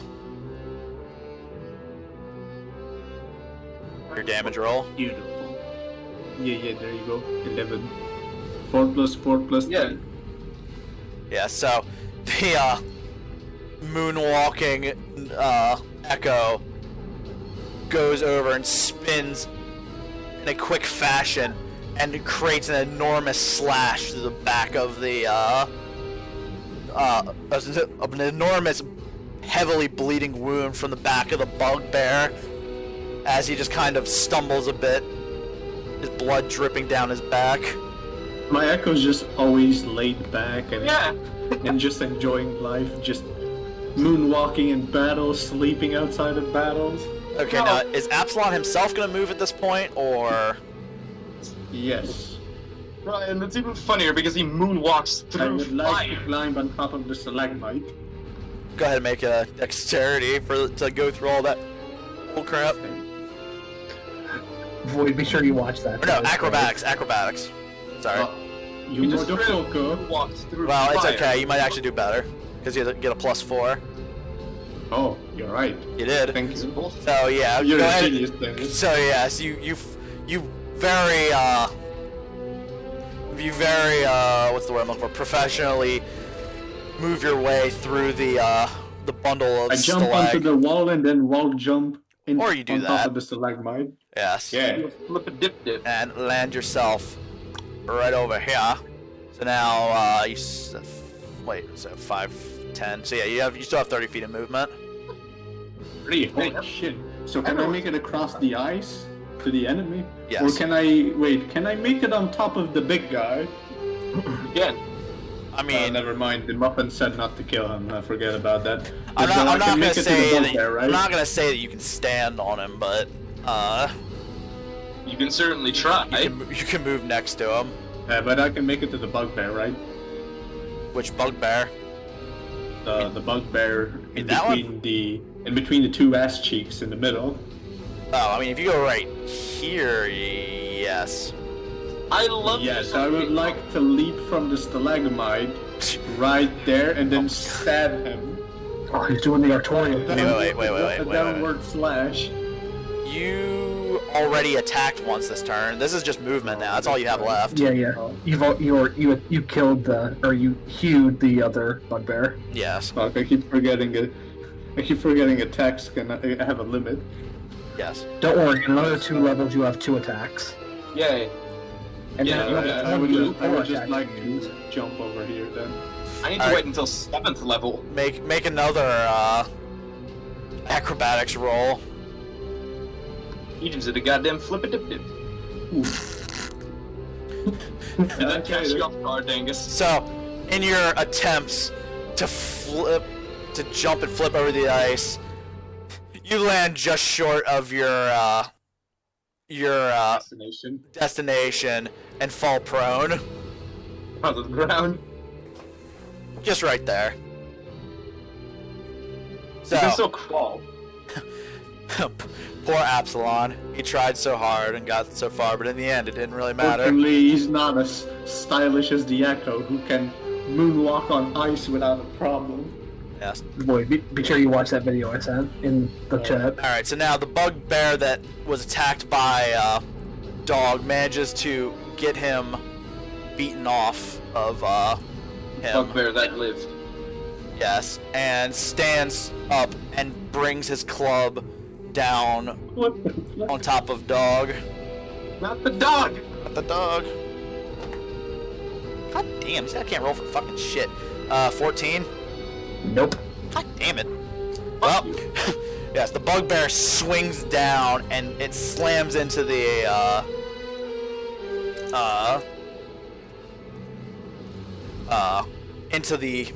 was it ice? I'm not actually looking at the screen. No, into the ground as Dog kind of, like, moves to dodge. And the bugbear just kind of stands there and doesn't continue his attack. Bark, motherfucker. Bork. Bork. Now, the two-headed creature stands himself up again and looks around at his situation and in a fit of rage swings down his weapons towards Liebe. So, Fantastic. yep, fantastic. Don't you dare hit me, you fuck.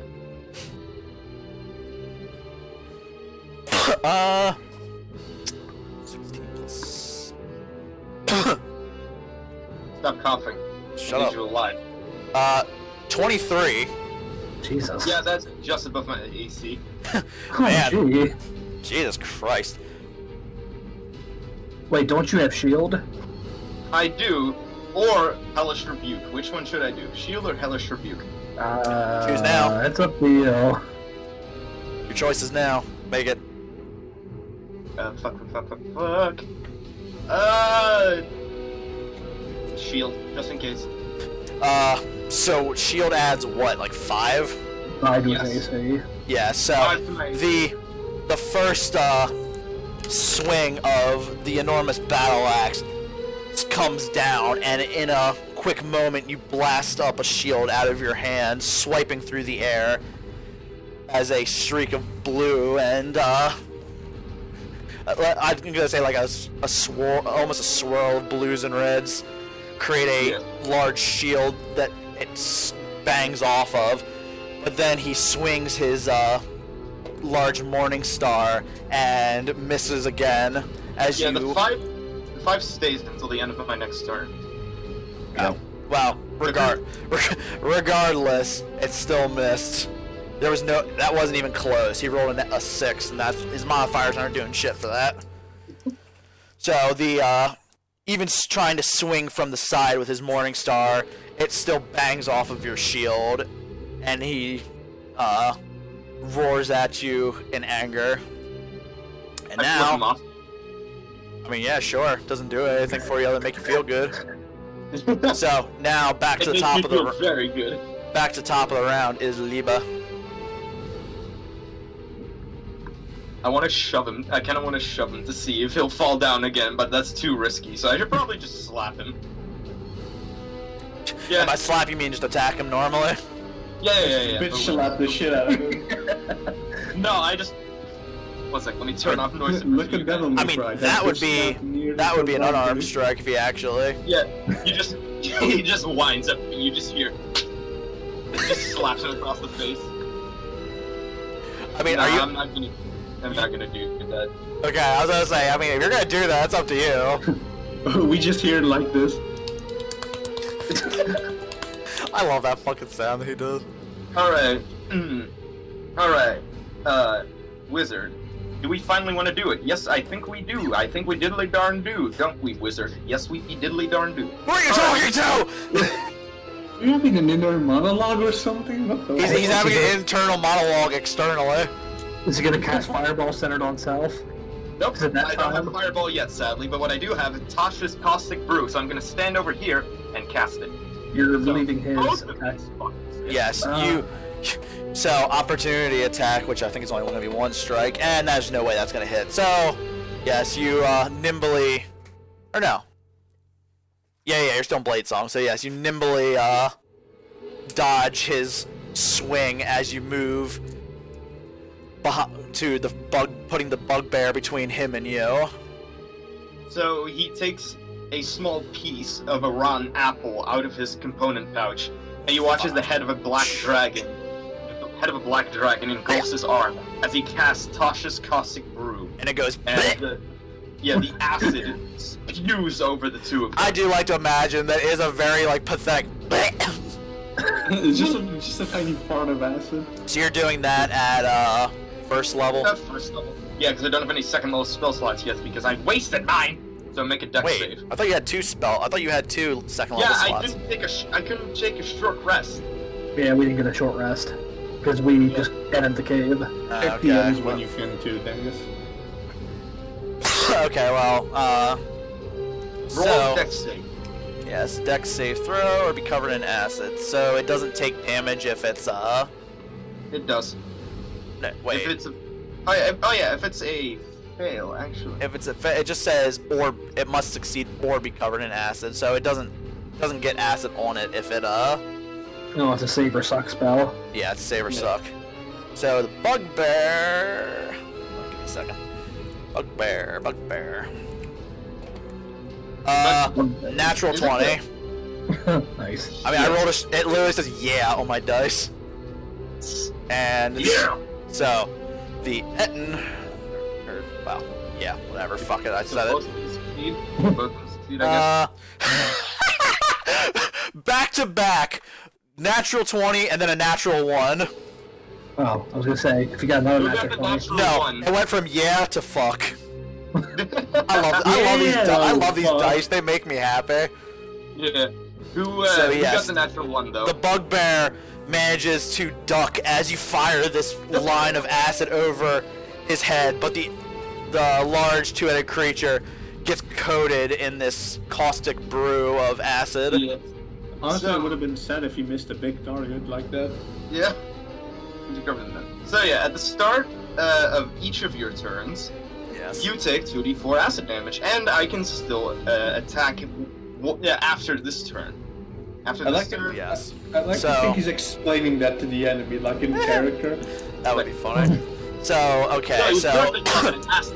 so it doesn't cause damage until the first turn, to the start of the turn. From what I can tell, yeah. That's what I'm understanding. So that's how I'm gonna play it. That's how it's gonna work. So yes, he's covered in now a green goo that you can see kind of steaming off of him as he seems very, very discomforted by what you just did to him. Haha! You fucked? Nah.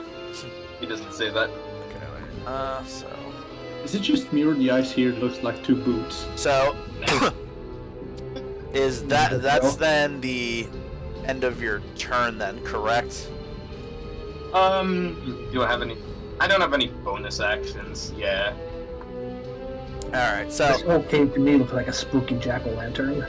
the bugbear in front of you, after the mouth and the ducking, eyes. decides to try to swing upward towards you to strike you with his club, and that's not gonna hit. So He just misses. yeah, so he swings upward, and you just kind of lean yourself backwards to dodge the strike. Just looking down at him. And in a fit of panic at his situation, he attempts to move away from the battle, taking an attack of opportunity from both. Actually, no. It's just Liebe. Yeah, just Liebe. It doesn't say anything about the. Let hang on, me double check. Does the? I don't believe the Echo is able to actually. The Echo is right there. I don't think. If yes, actually, it can use an opportunity attack as if you were in the Echo space. So the Echo and Liebe both make an opportunity attack against the poor sniveling retard. Now, Retarded. Volley, does it, and Julian, does it have the Echo like in the middle of the ice over here for you? Yeah, it does. Yeah, for Okay. me he's still over. He's over here. That's weird. There he goes. Yeah, for me, I'm right here. Yeah, I moved him again. So yes, so Liebe and Apsilon's Echo make your attack rolls. Well, technically, Liebe hasn't left Liebe's threatened square yet. Unless he's gonna keep moving. Oh, Oh yeah. Oh yeah, I have attack of well, it doesn't opportunity. matter because one's already taking it. So for now, Yeah, if he's gonna be moving further than that, then Yeah. I'll attack him. yes. So for now, we're gonna ignore that dice roll. So Void, Thank you. make your. Oh, there, I made it disappear. Hit. Bitch. Yeah. So as No, the it's almost bugbear amazing. kind of like stumbles his way on the ground as he tries to run away, missing the Echo strike, and moving out of Liebe's space, who takes a swing towards the poor idiot. Yeah. And Yeah. how are you finishing this poor little bitch off as he's scrambling like a tard? So Just kind of. wait, does it just not matter? Does it just not matter? See that one? What is your what is actually your Minimum? minimum damage? Is 5. My minimum is 5. Oh, your minimum is 5. Yep. Make your damage roll. I don't think you're gonna roll 5, but you're just one over. One So- over the damage? Just one over. That's 6 all. HP left. Yes. These guys are surprisingly resilient, but you still fucked them up. So wait. I'm confused. Did I kill it or no? Yes. I mean, Yeah, the bug. I did.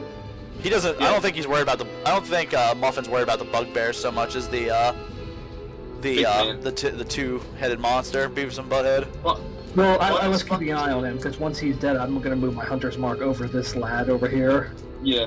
Well, Wait, I- there's I- 2 of them, 2 heads, and there's 2 of me and my Echo. Both of us can teabag both of the heads. so I thought you were okay. gonna ask for a dance off. I finished No. him. I finished him by just slashing his head clean off. Yeah. So as he tries to scramble in an almost golf swing-like motion, even though golf hasn't been invented yet, he cleaves off the head of the bugbear and it rolls across the floor next to the two-headed creature. It's a home run. All right. So now, now that brings us to Muffin. I'm going to move my hunter's mark over to the other bugbear with my bonus action. Gave him a swift end at least. Okay. And And I am going end to it shoot swiftly at and him. justly. You're gonna do what? Shoot at him. All right. Roll. Does a 15 hit? No. Damn. So, you take your shot towards the bugbear, and it sails just past his head as he's concentrated on Dog. Yep. Manly. So that's it for me. Okay. Now we're on to Apsilon, who is laying prone, so he'd have to spend 20 feet of movement to stand up. Wait, what? Damn, 20? Wait. Yes, it's half your movement speed. Wait, then what does it take to move your Hunter's Mark? Is that an action or a bonus action? Or Void, you could switch places with your Echo, then stand up. Yeah, because my Echo actually doesn't need to stay up. He can just, on all fours, just float up. Like a floating dog. Yep. No, wait, Well, is this technically, Echo no, he prone? would still be... Wait, actually. I'm pretty sure he would still be prone, because all he's doing is switching spots. He's not switching, Yeah, like... that's what I'm saying. He would be standing up, but he wouldn't be standing up on the ice. Wait, Hunter's I don't Mark want to is slip bonus right after I get up again, do I? That'd be fucking hilarious. action. Wait, Ryan, fucking Hunter's Mark is a bonus action. Yeah. I took my attack and I missed.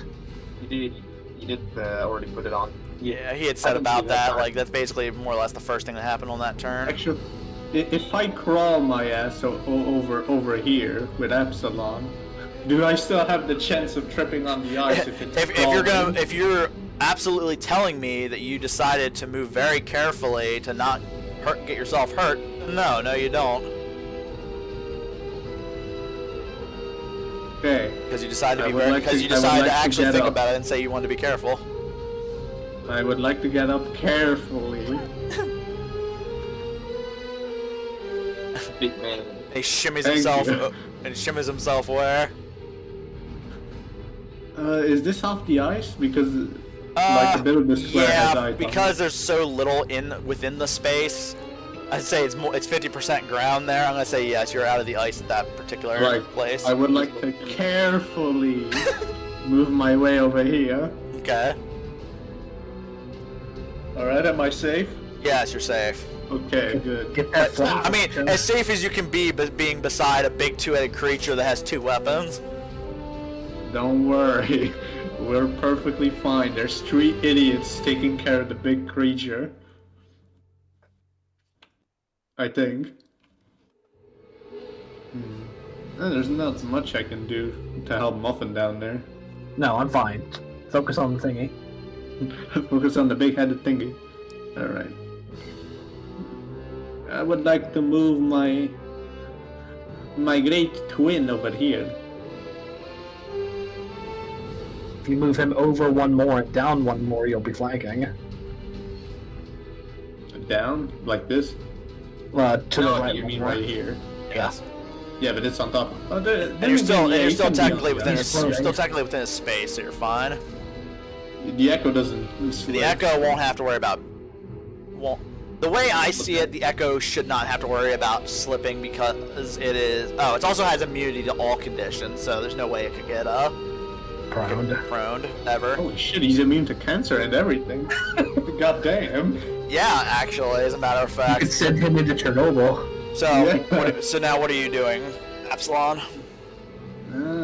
Muffin wants it alive, so. I mean, you can still do Wait, damage it's, to it's it. standing up, right? Yes, it's standing upward now. You have advantage because of your flanking maneuver. And since we're hitting it with melee attacks, we can knock it out instead of killing it. Yes. I would like to hit the weakest spot any man can have, the Achilles heel, with the side of my weapon. I literally thought you were gonna say the ball sack. Listen, I plan to knock him down, not kill him. The Achilles ball sack. Fuck it, I'll just cut it. He won't die from it, probably. Ryan, looking at that. You Probably. probably have to do a retarded amount of damage to actually kill this poor bastard. What? Wait, what? That's So, fucking I'm gonna great. roll to hit. You just gotta knock him prone one more time. Oh, it probably misses. Knock him over! Yeah, so as you decide, you swing towards the leg of the large One creature. more He time. kind of like moves it out of, just barely out of your range as you swing. He needs to roll one more time. He only rolled once. Oh yeah, right. He didn't do the. Again, he doesn't do advantage. He's trying to drive me crazy. Just roll it a second time. Don't do advantage with this one. Listen, I keep forgetting I have to right-click and select advantage. I know, but the amount of time. God damn it. Fucking Void. It's another 7. Well, anyway, you still failed. Oh, wait, no.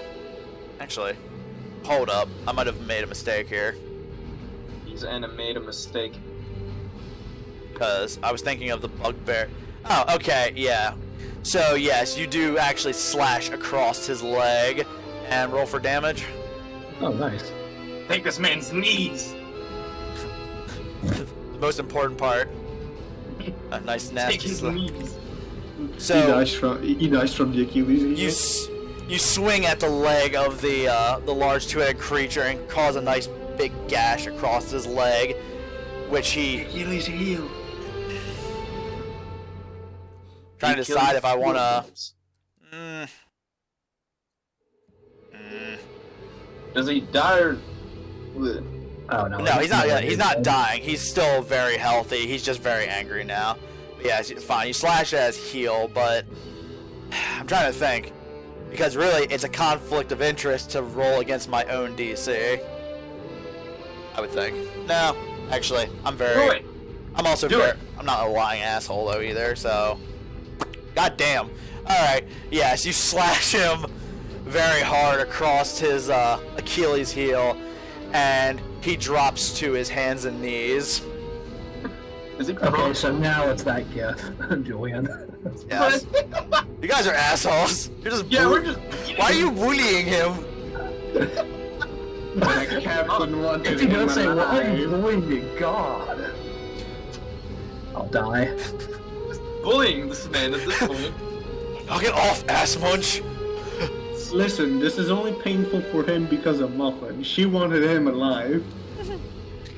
Now, Alright. could you attack with your Echo as well? or He is that- can because he's got 2 more uses he can burn through. Nice. This is beautiful. I love this. Wait a minute. So, literally all these fights so far that I've had against you guys have been gangbangs. Well, we've just been I real would like tactful to. I about would it. like to use the. Fuck, what's it called again? The Unleash Incarnation. There we go. Go ahead and roll your attack. I would like to try it and pin it. And his this head to the time, ground. Void, remember, you have advantage. Okay, I'm gonna roll without advantage. I love this fucking campaign so much. Alright, cool. Those 2 very different sides of the same coin. Yeah, so we'll go ahead and roll for damage as well now. Together, those My are objective is 20. to pin him to the ground by stabbing his hand into the ground. I mean, he's still prone, so he'll just be sitting there for a little while yet. So 10 more. Wait. Oh, I didn't do. Did I do the 11 damage? Yeah, I already did the 11 damage. Yeah. So the echo stabs down into the hand of large to Beavis and Butthead, and it kind of screams out as blood starts to pour out from his hand. This is just Long live the king. Guys are fucking dicks. All right, now then, with that just happened, the bugbear who is still next to the dog tries to take another swing to hit the doogie. the douche. The beating will continue until morale improves. Well, he rolled a total of 23. Wow, so yeah, that'll hit. So the morale is improving. Well, for the And, single bugbear. what's 8 points of damage. Alright. And dog should be on your sheet so you can take note of. He is. Yeah, I know I put him on the sheet. I didn't know if he was still there or not. Hello, Yeah, I dog. had a couple changes. Whew! Man, that's 6 point. That or no, what did I say? 8 points. Yeah, 8 points of damage. Oof. Poor doggy. How many hit So- I got his points bell is a that? little bit. Yeah, so, you can see, Muffin, from a distance that the bugbear swings down this club onto, Dog and does a very large amount of damage. You hear a loud crack sound as the club smashes against him and he whines out. Check the server. This is Muffin right now after seeing Dog get hit. No, it's first. Very much. You don't. He's gonna go John Wick now. Alright, so with that now, that brings us to Big Two-Head Man. Who stands up once again. But he's pinned. No, he's not. His hand. He's not pinned, he's angry. And against the shadow who stabbed into his hand, he makes his swing at with his Morning Star, which and he slips again. No, but he does miss completely, and the echo dropping out of distance of the Morning Star as it swung across or horizontally across. Smooth dodges it. Oh damn! It only has 1 health, correct? Yeah. That really doesn't matter. He rolled a natural 20. He brings down the axe directly onto the echo, which bursts into a puff of smoke. You're lucky that wasn't coming towards you, Void. Yes, you're lucky you decided to be a double asshole and stab his hand. I'm lucky I have an expendable slave I can summon at any time. Yes, you are. You see, bro, you see the echo just kind of, look at the gif I sent. Just, yeah, pretty much. It's like later. No, my homie. Yes, your homie is gone temporarily, and that brings us back top of round 4 with Me. Yeah, boy. with Liebe. Man, this has almost been 2 hours Of us Just on this bullying, fight. man. of you bullying this big bastard. Hey, it didn't have to be like this. Oh, I completely forgot, and I apologize for that. I forgot to add his 2d4 of acid damage. I will do that right now. Doesn't he need to make does he get to make a con saving throw or something at the end No, of his he just turn? takes straight damage, and I forgot about it, so he didn't try to scrape it off or anything. But he does take the damage. I'm not putting that part on the back burner. You roll or do I roll? I rolled for it. Alright. That's what I did. You're right, Ryan. I probably should have let you roll for it, but next time. Well, how do you get rid of the acid then? Does he have to He has to brush it scrape. off of them? He has to scrape it off of himself. Oh, that's nasty. It is nasty. Wait, then what'd you get? I got 4 points of damage. I'm gonna just roll for shits and giggles. Just a hope. Wow! 8! Nice. Well, next time. Double the damage now. I just imagined Apsilon when the echo disappeared. I just imagined him doing the Frodo thing to Gandalf, like, Gandalf! Yes, you can see Absalom's very heartbroken about his echo. Strange. You know what, I'm pretty... Oh, wait, that was an accident. That was Anyways, an accident. so now what are you doing? Him because of his fault. I was almost certain that I was the one who would roll, but you know what? Fuck it. The endless rules, I guess. I'll do it next time, but I did make a mix-up I didn't think about that. Yeah, then I fucking rolled 2 4s. God damn it. That's how it goes. You should have just let it be. Yeah. You can only be disappointed when you look for things you shouldn't know. You just fucking don't know how the spell works. Anyway. I don't know how to spell now. Yeah. Anyway, so seeing that, grab the sword and I would like to copy what Void's Echo did the previous turn. Or no, Void himself, Apsilon, the man. I would like to copy what he did and just grab his other fucking Achilles heel. I didn't grab it, I cut it. Yeah, I know. I will cut it. Let it be known. Let it be recorded in the archives. Roll 20, baby! Recorded in the annals of history. Yeah. The annals of history. The annals of history, yeah. Natural fucking 20. Jesus H. Christmas. Alright, Is that your second crit? That's think my it second is. crit tonight. Alright, well, Yeah. go ahead and roll for damage. 8 plus 4, so it's 12 plus then the first one of and these. wait, Both of them are- wait. So sorry. you're doing a double hand slash? No, single hand. It's a D4. Sorry, a D8. The double Oh, hand. that's right. Okay, that's right. I keep forgetting that if you crit, it does it automatically for you, which is kind of stupid. Yeah, it does it automatically. No, it's. I mean, it's not okay. stupid. It's not stupid because that's how it would help. It would help you in the actual. So anyway, 8 plus 8, so 16 points of damage, and you slash at the other ankle of this massive creature, who, Oh, motherfucker. Just stay down. yes, under his own weight, crumbles again. Blood pouring from his body, and you can see that he's becoming weaker. And Stay down. but still very angry. So wait, did he fall prone or no? Yes, he did. The poor fat bastard fell. Just Okay, so stay we're- down. I mean, I was Yeah. like placing even because of how you guys are like saying about slicing his knee, and I don't want to just be like, yeah, that's just a free prone. I'm like placing a kind of midway DC on that, and I'm still failing it. I'm failing at my own game. I just. Liebe just says, just stay down. And the Beavis and Butthead do not respond to you other than an angry growl. You know, I've noticed Dangus went into the effort of making these enemies and all that and placing them around, and we just come around and bully everyone. Yeah, you guys are bullies. The only one we don't bully is the black guy. Everyone Also, else is right. Well, Now the, you the get- black guy bullied you, so now that you guys are taking your anger out at everybody else. Yeah, and Ryan, now you get to see what I roll. And you see that I just rolled 2 crits in one fight. Yep, I saw. You That's believe me amazing. now? I always believe you.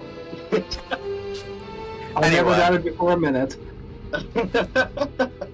Anyway, so, anything else from the amazing slashing asshole? No, that's about it. That's all I can do. Okay, so now, again, he's flopped to the ground, and now that brings us to Muffin. I'm gonna shoot the bugbear. Fuck that bugbear in particular. Okay, yes. God that damn it, me. another fucking 15. Yes, you fire your bolt, and it sails again past the head of, How much do you need to hit him? It's 16 or above, right? 16, I'm pretty sure. so you've, missed your shot. Are you doing anything else? I can't do anything else. Okay. That brings us to Apsilon. Take his knees. I would, Break his knees. I would like to perform the ancient ritual of summoning my homie. Summon the homie. Yes. Where are you? And you're putting him at the position he was. Oh Yeah. I can summon him wherever I want. As Within long as it's 30 within feet of you. of me, right? Yeah, that's what I was gonna say. Summon him Yeah, here. put so him on the he's same like- place. Do it, flank again. Okay. Yeah. Well.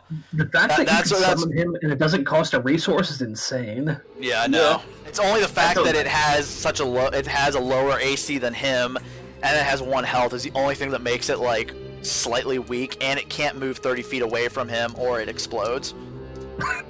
It goes. But just that's only disappear. until the point I can summon 2 of them. Yeah. At Then level I'll be I like the think, 3 musketeers. what level? Isn't that level 17? You can summon 2 of them. Yeah, I think so. Oh yeah, something like that. Okay. Echo Knight is awesome. It is awesome. I like, and the thought of it being basically like Virgil is what makes me love it even more. Even if my friends abandon me, I always have my echoes. Yes. Okay, so your now, echo can't hold what are you. you doing against the poor guy who's just laying there? Second verse, same as the first. Yep. You just gonna stab him again? Stab him in the legs. Stab Take his his knees. Yeah, stab him through the knees. Take his I would knees. so like what we- to set through the knee, but on the kneecap area. Ow! Yeah. Roll that with Make sure advantage. he'll never be able to stand So again. roll that with advantage. Vantage.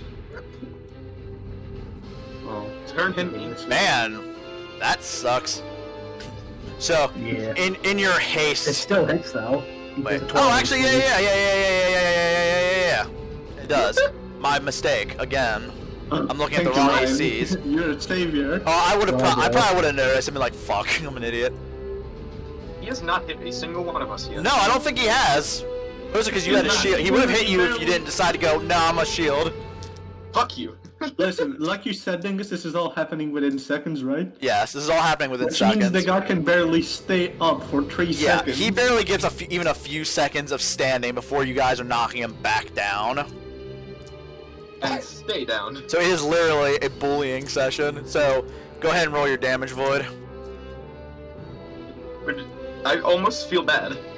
Almost. Almost. Not yet. But So, almost. yes, you stab down into the kneecap of this large creature, and he screams out in pain. And you can notice that he's laying there breathing heavily and just staring at you in anger, but you can see the color starting to fade from his face. Muffin, kill or no? I'm a little busy. I'm a little busy trying to hit a... It's not your turn. You can't. It's not your turn. You can't yell. Talking is a free action. Fuck you. Apsilon, take his fucking knees. So yeah, what are you gonna do, Void? Are you gonna attack again, or I mean, you have one last incarnation usage. Are you Don't really? you also have action surge? Yeah, he does. I'm He afraid does. of killing him, because I want to see where this goes, if Muffin, how Muffin's Oh gonna... no. If we talk kill with him this using a melee creature. weapon, we can knock him out. Yes, you can choose to if you deliver the final strike with a melee weapon, you can choose whether or not you want to knock him out. Oh, okay, then I want to... Well, in case this is the last attack that should kill him, I want him to be knocked out. Let it be recorded in the annals of history. And yes, I said annals, not annals. Yes, I noticed because I've been saying that too, just because I think it's funnier. It's funnier, yeah. There you go. Let the record show, he said anals. The records will show for eternity, or at least until YouTube takes it down, because you said anal. Ah, don't worry. It just will be demonetized, but you don't get any monetization anyways. Yeah, nobody wants to pay me for this bullshit. Okay, so what are you doing, Void? I'm going for the other kneecap. With are you action surging? Yeah, the unleashing. Well, Unleash Incarnate is what, a bonus action? No, it's a. Or wait, is it a bonus action? I forget. Actually, I can use action surge, right? Actually, yeah. Yeah. Also, let me double check that because I think Ryan might be Because if you- correct there. If you Unleash Incarnate as a bonus action, then you can use action surge and attack again. Actually, Unleash Incarnation is an other. It has no particular. Oh, wow. Just whenever you attack, you can make an additional melee from the. So yeah.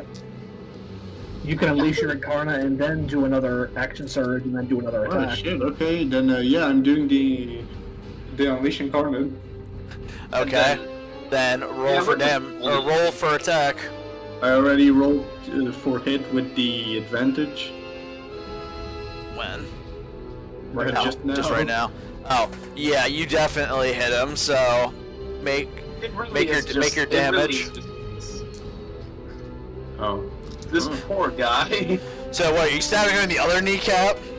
Yeah.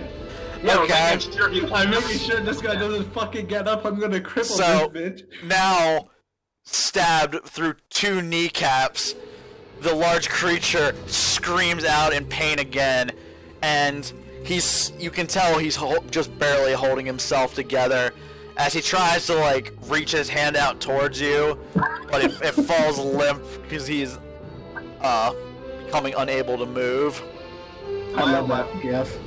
Wait, Apsilon, am I allowed to kill him, please? Or, well, knock him out, please?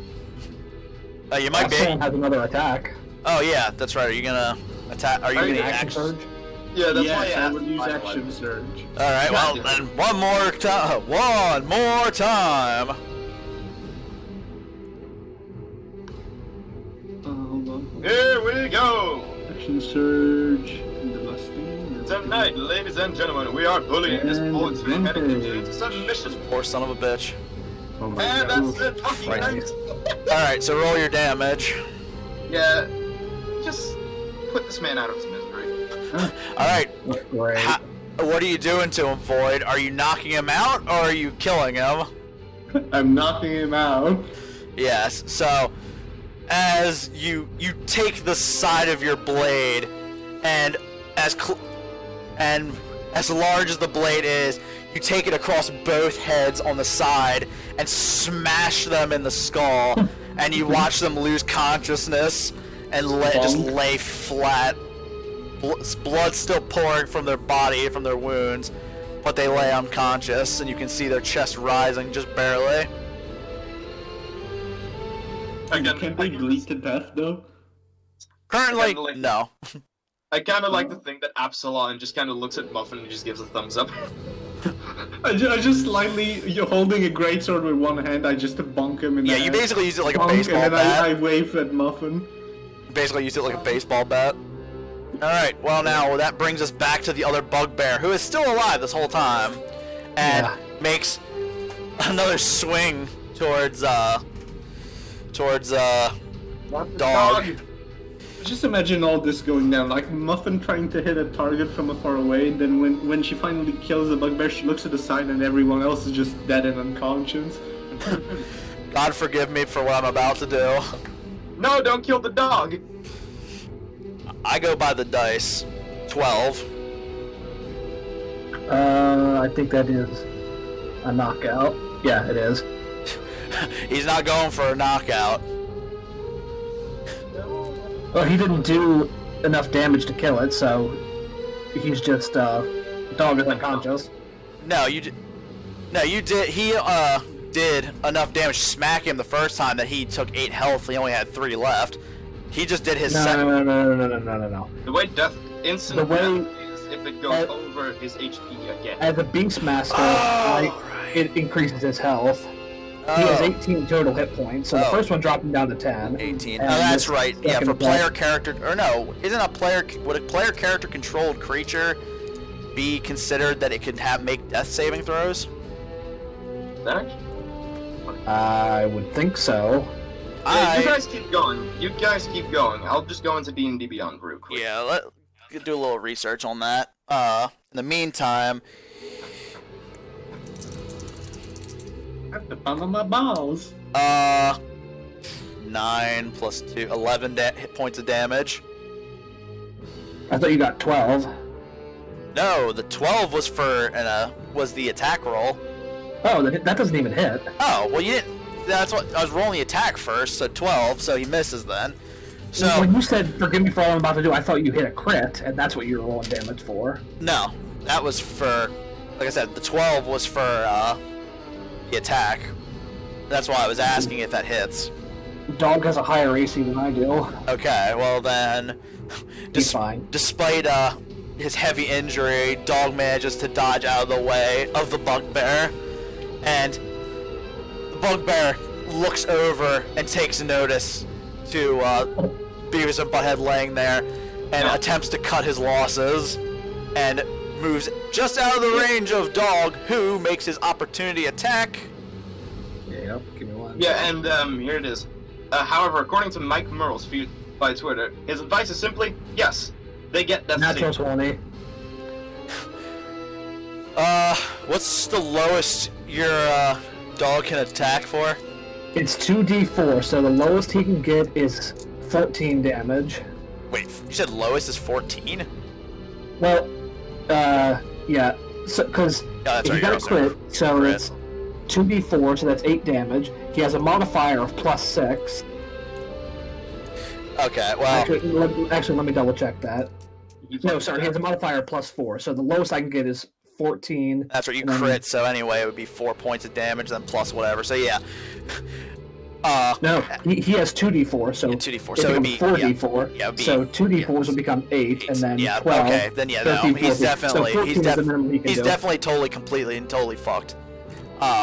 So as the bugbear attempts to cut his losses and run, Dog, even in his injuries, angrily jumps up and bites into the back of the bugbear's neck, and from the way the bugbear falls limp in death, you imagine that his spinal column was severed from the base of his skull from that vicious attack. All right, I didn't have to kill a dog, so I feel better. So yeah, does it mean combat is now over? Yeah, combat is over. You have 3 corpses, and you have a very heavily injured but knocked the fuck out big 2-headed thing. I just look at Muffin and just say, well, that went exceptionally well. Speak for yourself. I'm gonna walk over to see if Dog's okay. Oh yeah, Dog, you can see blood coming from the right side of his head, and it's gashed open from the blow the bugbear left on him, and he's kind of whimpering quietly from the pain and almost like sort of bringing his head away from you from the pain of being hit. Alright, do we have anything that could heal him? Lay down. Say that to the doggo. Yes, and Just give rations to Doggo. He'll be alright, just needs to catch his breath. and Yeah. Dog He'll kind be of, alright, just needs to catch like his quietly breath. like curls himself up and lays down on the floor and just breathes and sits quietly or lays quietly. Yeah, let him take a little rest. He deserves it. So yes, you guys have successfully taken care of the big man, but he just lays there, kind of knocked out. I would like to give rations to Muffin and point that it's for the dog. I'll throw him over to him. And you notice as they land in front of him, Dog kind of like looks up and very slowly munches on the rations. Nom, nom, nom, Well. nom, nom, nom. And the ration has spoken. Well, which one of us is rope? Which one of us is what? I have rope, actually. Same. 50 feet of rope, I believe. Well, we already took out his kneecaps. I don't think he's going to be able to use those. So I'm just going to use my rope to tie up his arms. Listen, we took out both kneecaps and both Achilles' heel. If that didn't work, I was going for the spine to paralyze the bitch. That was your escalating. Yeah, You started with Apsilon, the Achilles cruel heel, bastard. then the kneecaps, and then finally the spine. yeah. Apsilon, you're a cruel bastard. I love it. But he's not saying this out loud, I imagine, or I know. unless he is. That's why I also Listen, didn't do my He's voice. not cruel. He just goes for the, you know, He he knows the weak points of the humanoid body, and he goes for it. He's a smart and savvy warrior who fights for his kingdom. He's not. Yep. He'll take prisoners if he needs to, but he won't if he doesn't have to. Listen, Apsilon does not like anyone who's the enemy of the kingdom. And you just see Liebe just go, oh yeah, almost forgot, as I take off concentration of Tasha's caustic brew. Just eating away at his skin. Oh, there goes his arm. So, my Echo takes the tiny hammer I have in my inventory and just starts whacking slightly at the ice, seeing if it can break. For no particular reason. I have a fucking gift for this. In the cold that is up here, it takes a sufficient amount of wax to start to even put a tiny dent in the ice.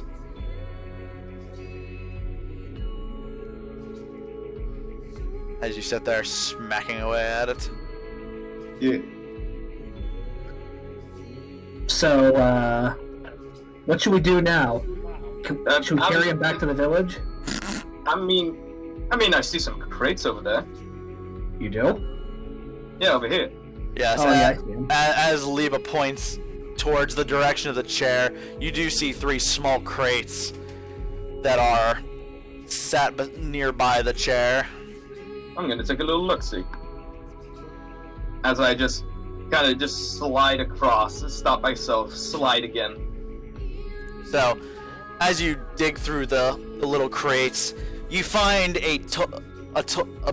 small piles of coins laying in the bottom of them, whatever else may have been in here has been since taken and used, as you don't see anything else laying around as you scan across the room, and you find a total of 400 silver pieces and 20 gold pieces. Nice. Yeah, how many silver again? 400 silver. 400 silver. I'd say because Ildrad didn't help, he's not getting any rewards from this. So, hey, it's how it works. If you help, you Exactly. get rewards. So, The dog gets money. At least Right, that seems to be Apsilon logic. So okay, everyone gets 133, and then we have 1 silver piece left over, which I will give to Dog. Man, we're gonna. The dog is gonna be like a pimp at the end of this campaign. Fucking golden chains. He's gonna be rich. Yeah, he's gonna have chains and a hat. Are you passing out the gold, or are you holding on to it? I'm just. You see me like divvying it up in my head while I'm holding it, Staring And then- viciously. and then just like, all It would right. be what? It would be what? 7 and 6. 7, 7, 6. 2 people get 7 gold. One of us gets 6. Who would like? I'll take the 6 gold.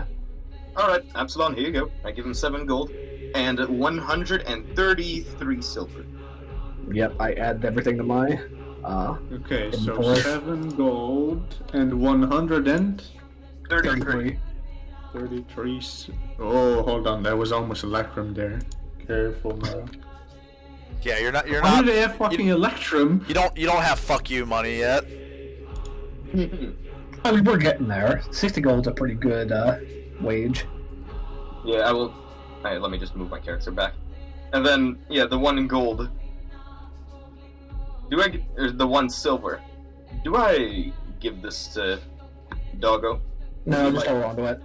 Alright. Give the butch. All right. So, what do you Give guys the gonna reward do? for You have, who's not tied up yet, but you do have a large, pale, 2-headed thing. Well, let's tie him up before anything else happens. Like I said, I don't think the ropes are gonna hold him if he gets back awake. Well, I mean, Well, at least you we guys have have a to reason think to about leave. your inventories. Does anybody have anything that could be used potentially to hold him down? I have rope. Let me take a look. Don't Yes, forget, there's a things. hammer. There's things known as pythons, which basically are Oh, I have little. one of those. They are stakes with loops in them. You could, in theory, drive them into the ground and tie him down and hope it works. I do have those actually. I have a book. I actually have a book. It's part of my adventuring gear. I have a fucking Yeah, book. I have 10 pythons. I have a book. I can make him. I can tell him read. Read, nigga, read! And he just starts screaming out in fear. And there goes the recording. Well, fucking. Grimm popped in for a second Yeah. and said it too, so it doesn't matter anymore. Besides, we're not getting monetized anyway. Yeah, no, I don't get money for this. Nobody likes me. So I think we should take him back to the village. Between the 4 of us, between you, me, and the Shadow, and our invisible dragon friend, wherever he is, Doesn't we exist. can tie him up and just drag him on back to the village. I would like to carry Doggo. Dog's fine. No, I carry Dog and the Shadow carries the Absalom body. is strangely insistent. No, I shall carry the dog! Because you both are really strong, so shouldn't the Shadow carry the dog? Oh, wait, the Shadow Wait, can is fly, my can't Shadow he? capable of carrying the body? Doesn't he have the same strength as me? Yes, I would say he does. Yes. Then he can touch the bloody corpse of the creature. Oh, and he can fly too, so yeah. Just let Yeah. the Shadow handle it. The shadow just handles it, don't worry about it. Wait, can I lift the entire guy up though? And fly with him? Just like Jesus carrying the bread. Like a genie. Yeah, how does an ethereal shadow deal with weight? I don't think it would hold it any He's better. immune to all effects, including encumbrance. I can carry anything. That's a good point. Oh my fucking Christ. He has a point, he has a point. Yeah, over encumbered is a status. Yeah, it is. Yeah. My shadow is immune, man. Oh my god. Well then, I guess it really doesn't matter. He can just kind of, you know, lay flat and like float behind like a cart. Bitch. I like, you know, how the Void has now used this Echo not for just battle, but roleplay to be a thing that can just carry whatever the fuck. Yeah. Well, not only that, he helped us climb the thing earlier too. Yeah. He's a good shadow. And Yeah. because And really, his own if I'm personality. running it by the rules and how that is laid out, to me, as stupid as it sounds, it also makes complete sense. Yeah, but also, before we go, I would like to take the man's weapons, just in case. Yeah, so you, Did he use a pillar as a weapon that Dangus said he ripped out of the ground or whatever? No, just to throw it. it was just a huge no, it was just a huge chunk of stone. It crumbled, went smashed against the wall, missing. Yeah, you said he had, what, a battle axe and a morning star? Yes. And, they're very large weapons, much too large for either of you to actually wield. You can guess they, just from their weight, weigh around maybe 65 pounds apiece. Jesus. I'm selling these when we get back to the somewhere. They're very rusty and dingy, for one. Well, we should probably take them away from him so he doesn't have any weapons. Maybe that'll calm him down. That's why I took them. Well, if we're gonna carry him back to town, we can just leave the weapons behind in the cave. I put them in my inventory.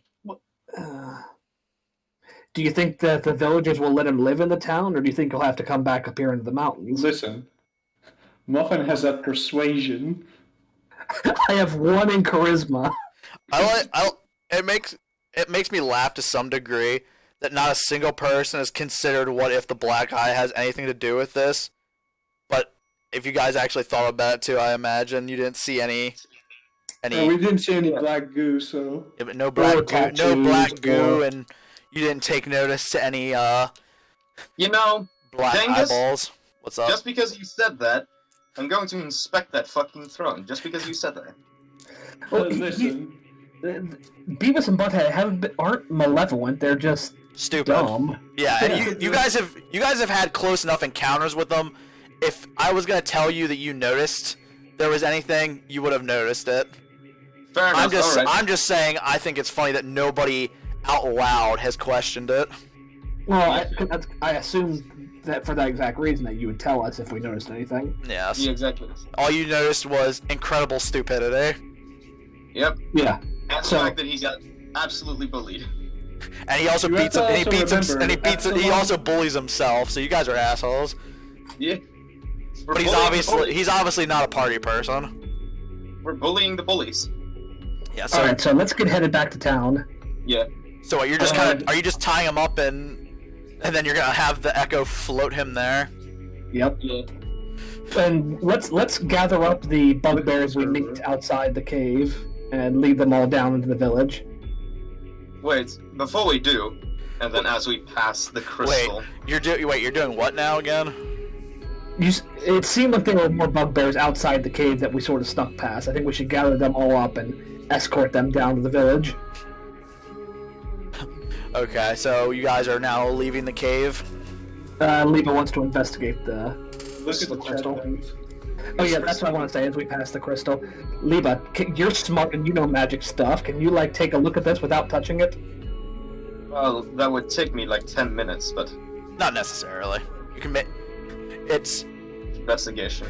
no for Or this Arcana. yes, for this particular moment you do feel as if you should think upon it if there's anything magical about this lightly glowing crystal. So make an Arcana check. Alright. Well, good thing I'm a smart man. Wait, so And we're that's a carrying 19. the guy to the town, right? 26. What do I get, Dingus? So you look upon this this crystal, and you feel a very slight radiation of magic from it. And as you get your hands somewhere near it, you can feel as if it is focusing through through your hands and causing your magic to become a conduit, and it glows a little more heavily and starts to glow red in color. This Chernobyl radiation. He's gonna shit. get cancer. When it starts to glow, can I instinctively just kind of duck back? You do so. It continues to glow red with a very light hum, but it doesn't do any. You don't notice anything malevolent or not malevolent, dangerous about its vibrations or glow. It's just now it's red. Is one of the Pillarmen gonna come out of the crystal like Wamu? If there are any loose chunks, can I just kind of grab one of them? Go ahead and make an investigation if you can find any that are loose to grab. My two best skills, and that's a 16. From as you move your hands around it, you find a chunk that seems a tad less what I want to say, not quite as strong as the rest of it, a bit more weak in its structure, but as you like pull at it, it feels like it's gonna take a little more effort than just a Wiggle. wiggle to get it out. I'm still gonna try it. So go ahead and make a straight strength Yeet! check. 11. You try pulling at this chunk and you hear very slight cracks, but it moves to no avail. Come on, I thought you were strong. It's hard to get a grip on this. It's quite smooth. Can I try again?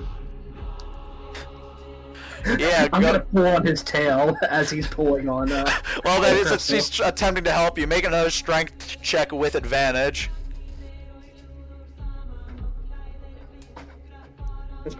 Yeah, 22. So this time, kind of focusing your strength and Muffin pulling at your tail, which you're not really sure what it's doing, but you feel a little more motivation. It hurts. You yank much harder and break off a chunk of the crystal that fits in the palm of your hand. And as I had said, you can, as you think upon it, you can feel that there is something special about the way this appears to focus your magic. You know what? Just because of that, I have a great axe. I want to shatter this thing. I'm gonna back up if he does that. Okay, I'm gonna ask you, are you very sure you want to shatter this this magical thingy you found? Okay, you know what? Just in case, just because of that, no. I want to look, see if there's any more, like, loose chunks. From your earlier inspection, you found nothing of any looseness. It would require a great deal of strength to smash this crystal. Well, You managed to find the only kind of loose chunk. We can Just send in case, because I'm carrying dog, I'm just gonna go over here. Just in case something goes wrong. No, but we can send the villagers up later once we get everything under control. Yes, if we find any mining experts, we'll ask them about it. But so Plus, I've got an idea. Maybe we can work out a deal between Beavis and Butthead trading those crystals down for food and whatnot and protecting the village in exchange for food and whatnot. But we'll talk to the village leader once we get down there. Well, Yes. from what you guys have been around the cavern and looked around, this is the only section of crystal, and it's not large enough to sustain any sort of economy, Trade so to agreement. speak. Yeah. well, we'll just ask if we find any mining experts. We'll just ask them if they can carefully harvest it.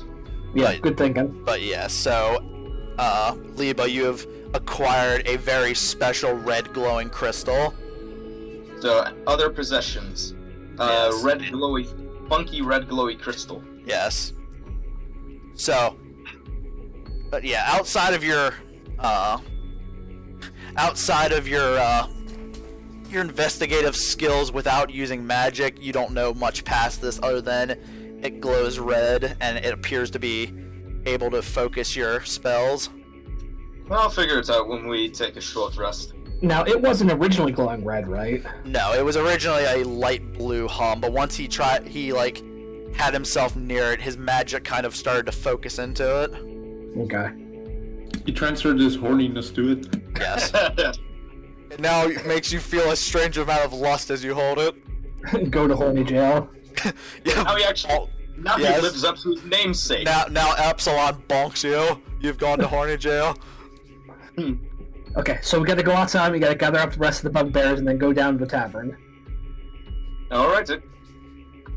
Yeah, so as you, with your large new friend in tow, you come, outside, and the snowstorm is beginning to let up. You can see in the distances around you, around 5 more bugbears who have yet to notice you. I'm gonna call them over. And what are you going to, By the way, I just want to clarify that the Echo is carrying the big guy by floating a tiny bit off the ground while doing a handstand, carrying him with his feet while he walks midair with his hands. Okay, I was imagining he was like floating in the air with like him slung over his shoulder, but that's much funnier. See, the way I imagined it was he's pretty much T-posing and facing down towards the ground and just floating. So now we know that Absalon's Echo is strangely goofy. He is And not to mention he is acrobatic. The goofy part of Absalon. He's Absalon's goofiness personified. Oh, that would be Yes. awesome. Wait, he's what? Like when Apsilon, I don't know, came back to life, he was split into two. Absalon is like all his seriousness and stoicism, and the Echo is his lighthearted, goofy, fun-loving side. I love all that so much. You mean the child that was inside of him? Yes, Right. the child inside still lives on. Yeah. We need to find a way to put them back together. No, I need my unlimited echoes. Wait, so what's the third Echo gonna be? Your soul-crushing sadness? It's toxicity. It's just gonna be an asshole to everyone. Oh, he's gonna be the talking His one. third He's just Echo is his angry again. bloodlust. It's gonna be like the good cop, the bad cop, and the stupid cop. And the the asshole. stupid being the goofy one. Anyway, so yeah, what are you saying to them as you're calling out to these 5 other bugbears you've taken notice to? Anybody who wants to get drunk, follow me! And the bugbears look towards you in confusion at that sound and see you guys standing at the entrance of the cave, and then they notice Beavis and Butthead being carried behind you, and He's had a little too much already. they can see from even this distance the wounds that you've all placed upon him, and fearing for their own lives that you've taken down such a large creature, they all bolt in different directions. Huh. Losers. That didn't go well. You nearly killed their boss, and now are carrying what they believe to be his corpse around. I think they're pretty much like, you guys are fucking insane. I really like Muffin. Muffin's just very nice. Who wants to get drunk? Follow me. Everyone runs, and she's like fucking losers. Yeah. Yeah, so Also, I flipped a coin on whether or not I would do this. So he watches Liebe, just pulls out his water skin, just takes a small swig, and then proceeds to cough. That's liquor, not water. oh shit, that wasn't water. That was semen. That was no. Wow, what is that? That was whiskey. Shit. Alright, I guess down to the village. This is why I don't trust my father. Yeah, so you guys make your way down the mountain, the snow slowly fading into grass, and you notice by this point it's getting later into the day, no more than 4 to 5 hours past the noon time since you've started your escapades. and you can see as you make it down to the village, you still see the big hole out of the side of the tavern, and you can see people attempting to patch the hole with chunks of wood. You know, we should get Ildrad to pay for insurance. I don't know if he believes in insurance. He's a cleric. Not true. So, as you approach, you notice some of what appear to be militia of the village, judging by their patchwork armor and their weapons, and one of them approaches... When you say weapons, do you mean like pitchforks and axes, like wood-cutting axes and stuff like that? Yes, like wood... They're very a patchwork army here. Do they have babies in hens too? No, they don't use babies as weapons. That's a shame. As absolutely hilarious as that is. So, one of them approaches you and sees the large creature in tow and just kind of looks in awe. You killed that creature? Oh no, he's still alive. What? Knocked it out. No, he's not bad. He's just a little stupid. He's just dumb. He's just a moron. I don't see how that helps us. All he wants is food and drink. So I thought if you could work out a deal with the village, he might protect you. Huh. The question is, how much does a fat guy like him eat? But he's already stolen so much. Mouths to feed. He's stolen so much cattle from this village already. Why should we feed him more? Well, I'm sure he'll say he's sorry. And sometimes that's all it takes. And besides, if he doesn't, you all seem to have weapons. And he kind of like scratches his head and looks down. Well, they never quite hurt anybody, just kind of roughed up the tavern and drank a lot. Oh, speaking of, did 3 bugbears come through here? They came down and we managed to chase them off. Oh, you shouldn't have done that. They just wanted some ale. I told them to come down, but I guess we didn't get here fast enough. That was my mistake. Yeah. I mean, we were in the middle of a fight, so... Not much our fault.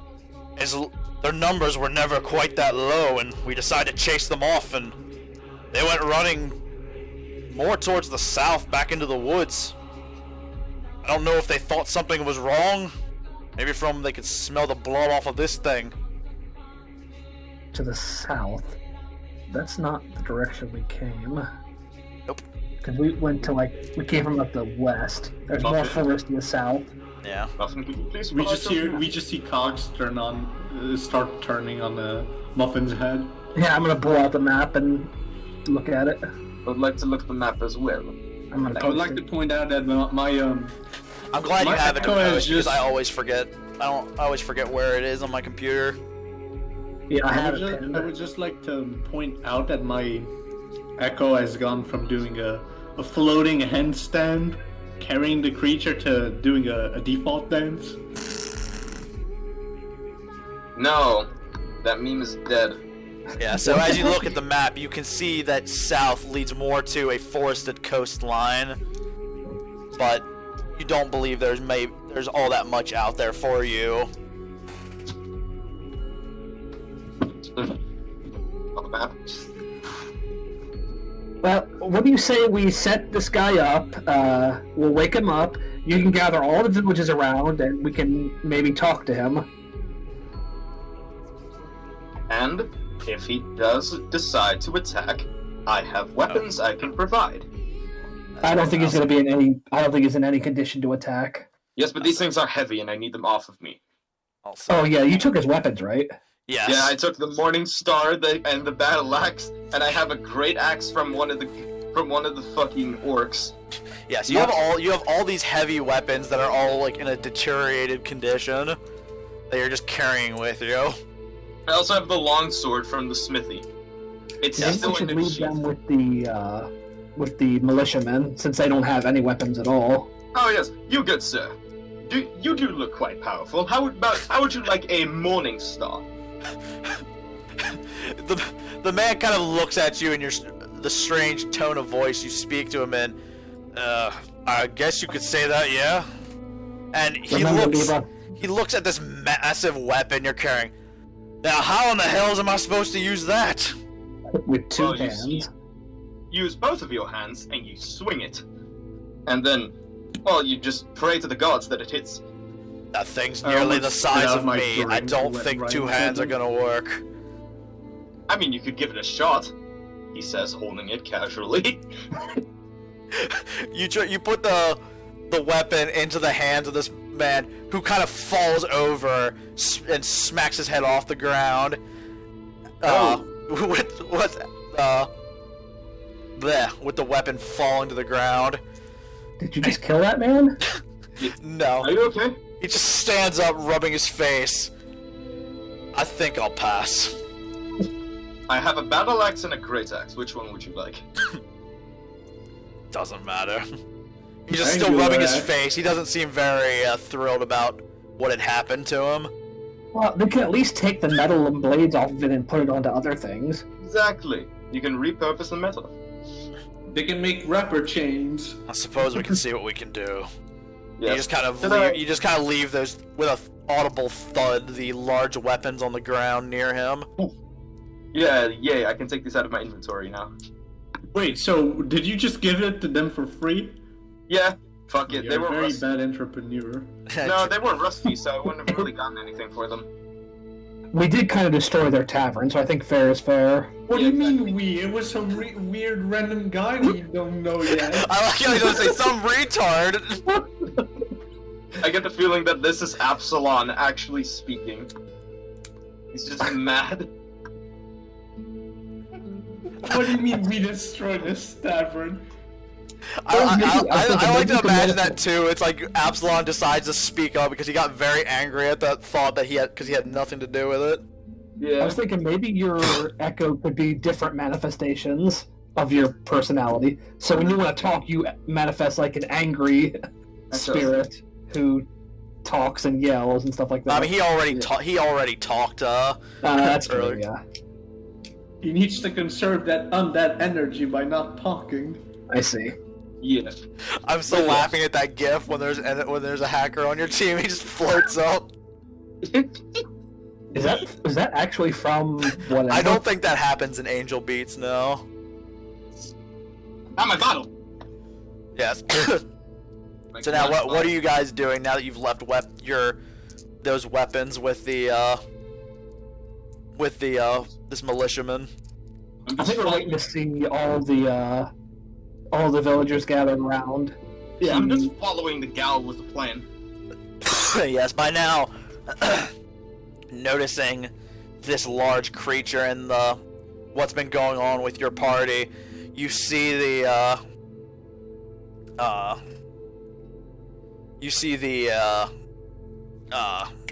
kind of a crowd gathering, and everybody's looking towards you, and I'm gonna walk through and pick out all the pretty ones.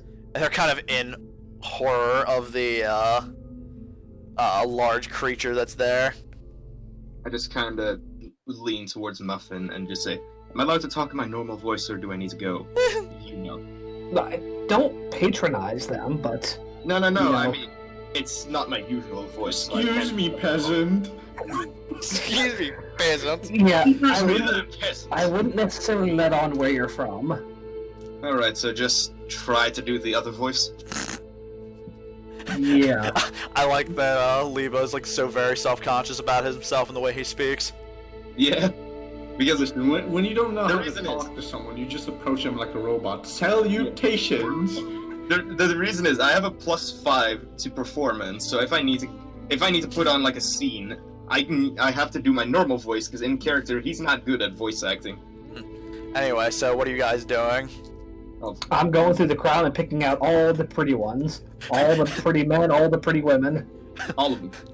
Oh, wait, why are you doing that again? Because we're going to put them up front so they're the first thing he sees when he wakes up. Out of this group of the ones you think that fit the description in your head, You find like 3 out of a village Okay. of maybe like 35 people. What's the spread? Like 2 women, 1 man, or 3 women? Yes, 2 women and 1 man. One very weirdly effeminate looking man.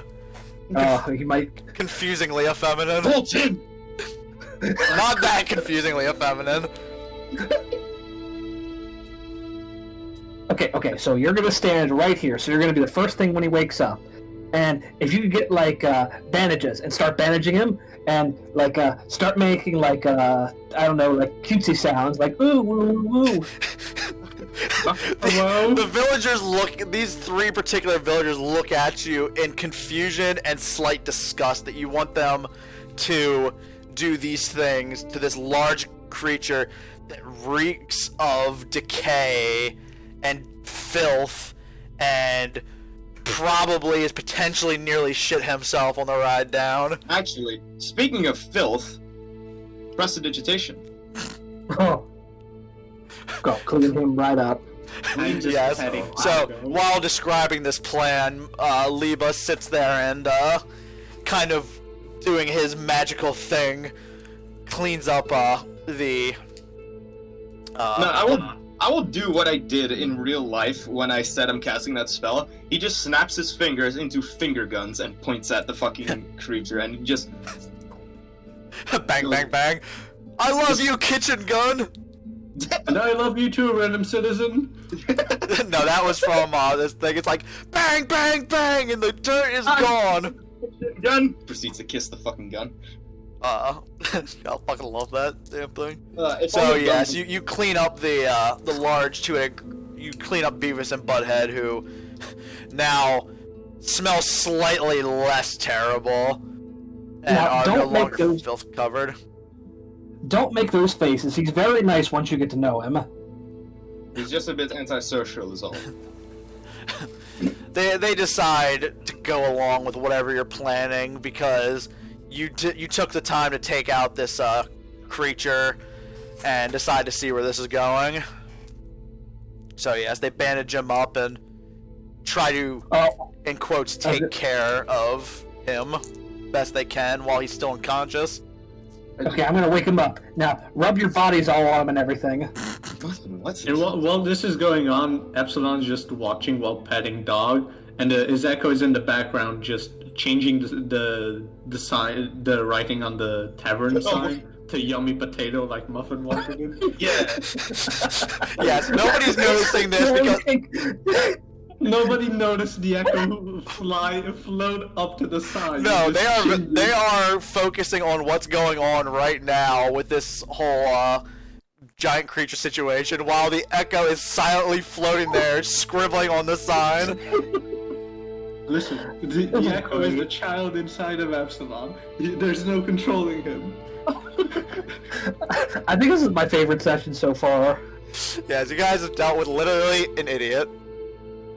Like, everything up to this point. What do you mean an idiot? What about the other bugbears? He rolls to see the amount of idiots. No, that wasn't. No, I was fidgeting with them in my hand. Yeah.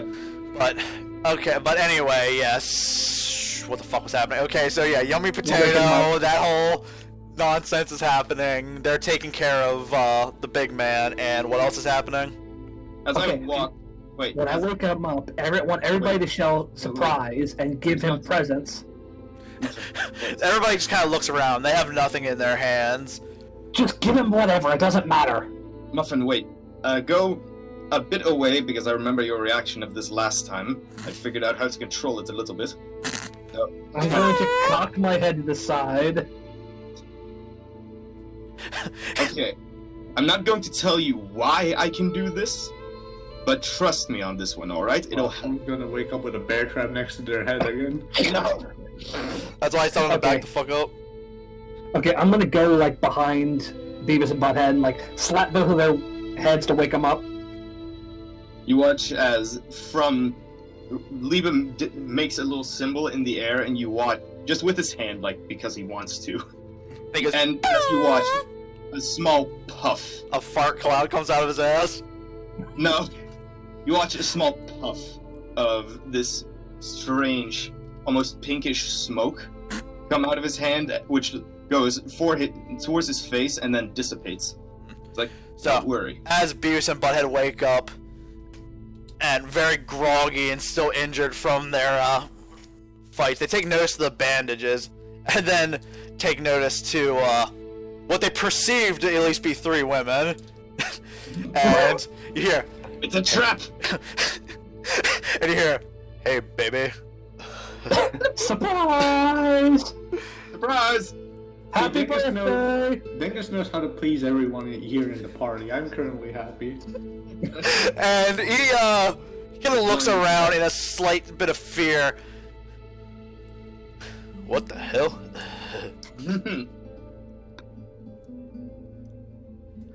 Well, you see, when you came after us, you took a mighty tumble down on the ice, and then we brought you back here, and we bandaged you up, and You cut up our legs, butt munch! we just see on his head like a PTSD flashback of all the bugbears being slaughtered around him. See, are you sure, or did you hit your head so hard that's what you thought happened? I'm pretty sure, yeah, you hit your head quite hard.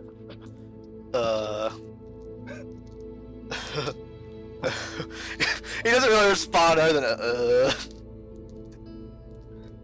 and he seems to have just taken your word for it at this point. At least as far as you can perceive from this large, gargantuan moron. It's my insight. Oh, it's shit. So we were thinking, you like food, right? Yeah. Well, the villagers here have all agreed to give you food, and all you have to do is just watch the village. If anybody bad comes, you beat them up. And for that, they'll give you all the food you want. So that way... Just gotta sit on our ass and watch. Yeah, until you're needed. But other than that, yeah, you're gonna spend a lot of time sitting on your ass. Whoa. This rules. Yeah. And it's much nicer. That. And besides, it's much nicer to have people look at you in a good way than, well, you know, in a not so good way. Now you can have people who can be your friends. Besides, isn't this nice? I'm gonna cool. check the 3 women like gyrating against him. Yeah, it's pretty cool.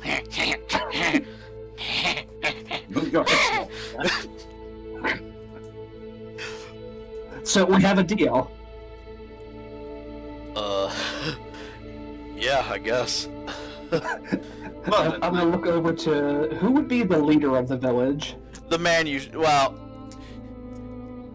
notice looking around, you see like one particularly older gentleman, and you just make a wild guess in your head that might be the person in charge. Yep, I'm gonna go grab him by the hand and start pulling him towards. What's your name, guy? Harold. Okay, Harold, this is Beavis and Butthead. Beavis, Butthead, this is Harold. He's the boss of the village, so you're gonna be listening to him, okay? Hang on. And Harold, Beavis and Butthead are gonna take care of the village, and all you gotta do is feed them. Just imagine Muffin being like, "What's your name, guy?" And he starts speaking his name, and she interrupts him midway, like, "Doesn't matter." That's pretty much how that went. Yeah. And Beavis and Butthead both seem very pleased with the situation, just sitting there. Yeah, this rules. Okay, now, remember, Beavis, Butthead, if this doesn't work out, we're gonna have to come find you, and you might take another tumble again. Savvy? We don't want that. Yeah.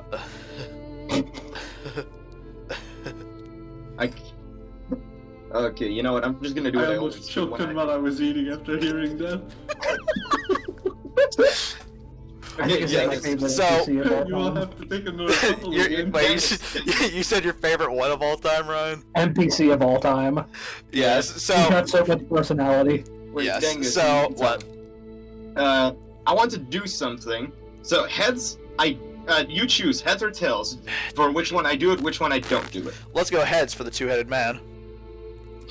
All right, here we go. It's tails. Okay, I don't do it. Sad. Whatever it was. I wanted to use precedent I would think it was prestidigitation, which causes a harmless sensory effect. Yes. I wanted to make him shake on it, and as I did, this bluish fire just came out of my hand. Just like success. Just like blue fire comes out of my hand. Despite your initial, let's call it cataclysmic entry into Fellwing, you all have managed now to not only save the village but give it a protector as well. And the villagers thank you, but the tavern owner is not anywhere to be seen. The tavern owner is gonna give my echo money for fixing the sign. No, the hole was patched up, and the door is locked shut when anybody attempts to go towards it. I'm gonna give Harold name. money. I'm gonna give Harold 20 gold to fix the damages. Yeah. Oh, well, Fine, thank you. You didn't break anything. We didn't break anything. I'm sure he'll appreciate it. Yeah, and just be sure you buy enough food with that to keep our new large friend fed. And as you say that, you look back, and you just see him still kind of just sitting on his ass with the women around him. It's the two heads just enjoying themselves a little bit. Yes, a little bit too much even. No, Dangus. We just see a giant mass. So unless you guys really want to do more in the village, really that concludes your business here. Everybody seems happy, despite the fact that you made people very unhappy the moment you got here. We got a level, right? This is like the third quest thing. Yes. We finished Muffin. Yes. So we head back to the cart and get back to Ravensclaw. What time of day is it? It's more of like a what do I want to call it? It's getting closer to the evening, but it's not it's an early evening. We'll call it. I don't want to say anything, but I could do with a long rest / short rest to get my action surge and unleash incarnations again. Yeah, I don't think I'd be able to navigate us back and through the forest in time before it gets dark. So let's stay here for the night. We can keep an eye on Beavis and Butthead to make sure he what am I trying to say? Doesn't do he anything. Follows the rules. Make sure he doesn't rape anyone in the middle of the night. And if everything is okay, then we can leave tomorrow morning. All right. So, just because the tavern owner seems to refuse to open his doors, one of the villagers is kind enough to house you all for the night in a sort of small space. You're all managed to be able to fit into it. Maybe one of you laying on the floor. There are 2 beds in this small room, and they feed you completely free of charge as kindness or as a repayment for what you've done for their village. Yeah. But and as the night passes through, you guys, well, yeah. What else? Anything else other than taking that long rest? I'm going to identify the crystal. Yeah. So while people are starting to rest, you sit there and you identify the crystal. And who the fuck called me? I don't know who you are.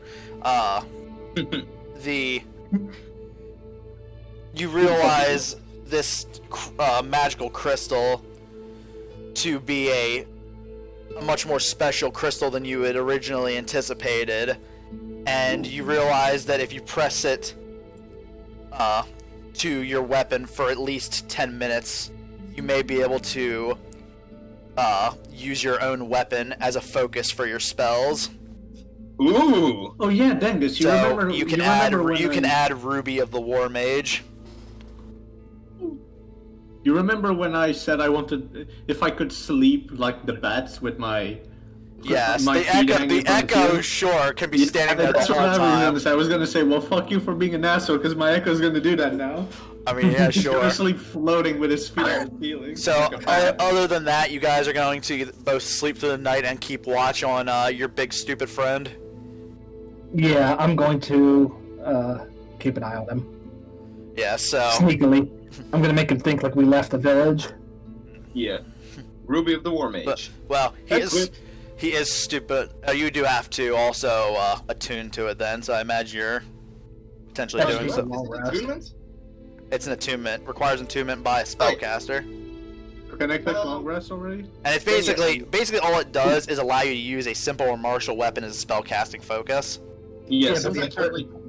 An anti-magic field won't cause it to fall off. Yes, Exactly. and it's basically it gives you a now very swanky weapon that has a large glowing ruby in it. Yes. Hell yeah. Yes, so now Liebe, completely satisfied with his findings, takes his sleep, and Muffin, you, as much as you can while trying to also sleep, you keep an eye on Beavis and Butthead, who seem to just be kind of stumbling around the village with people.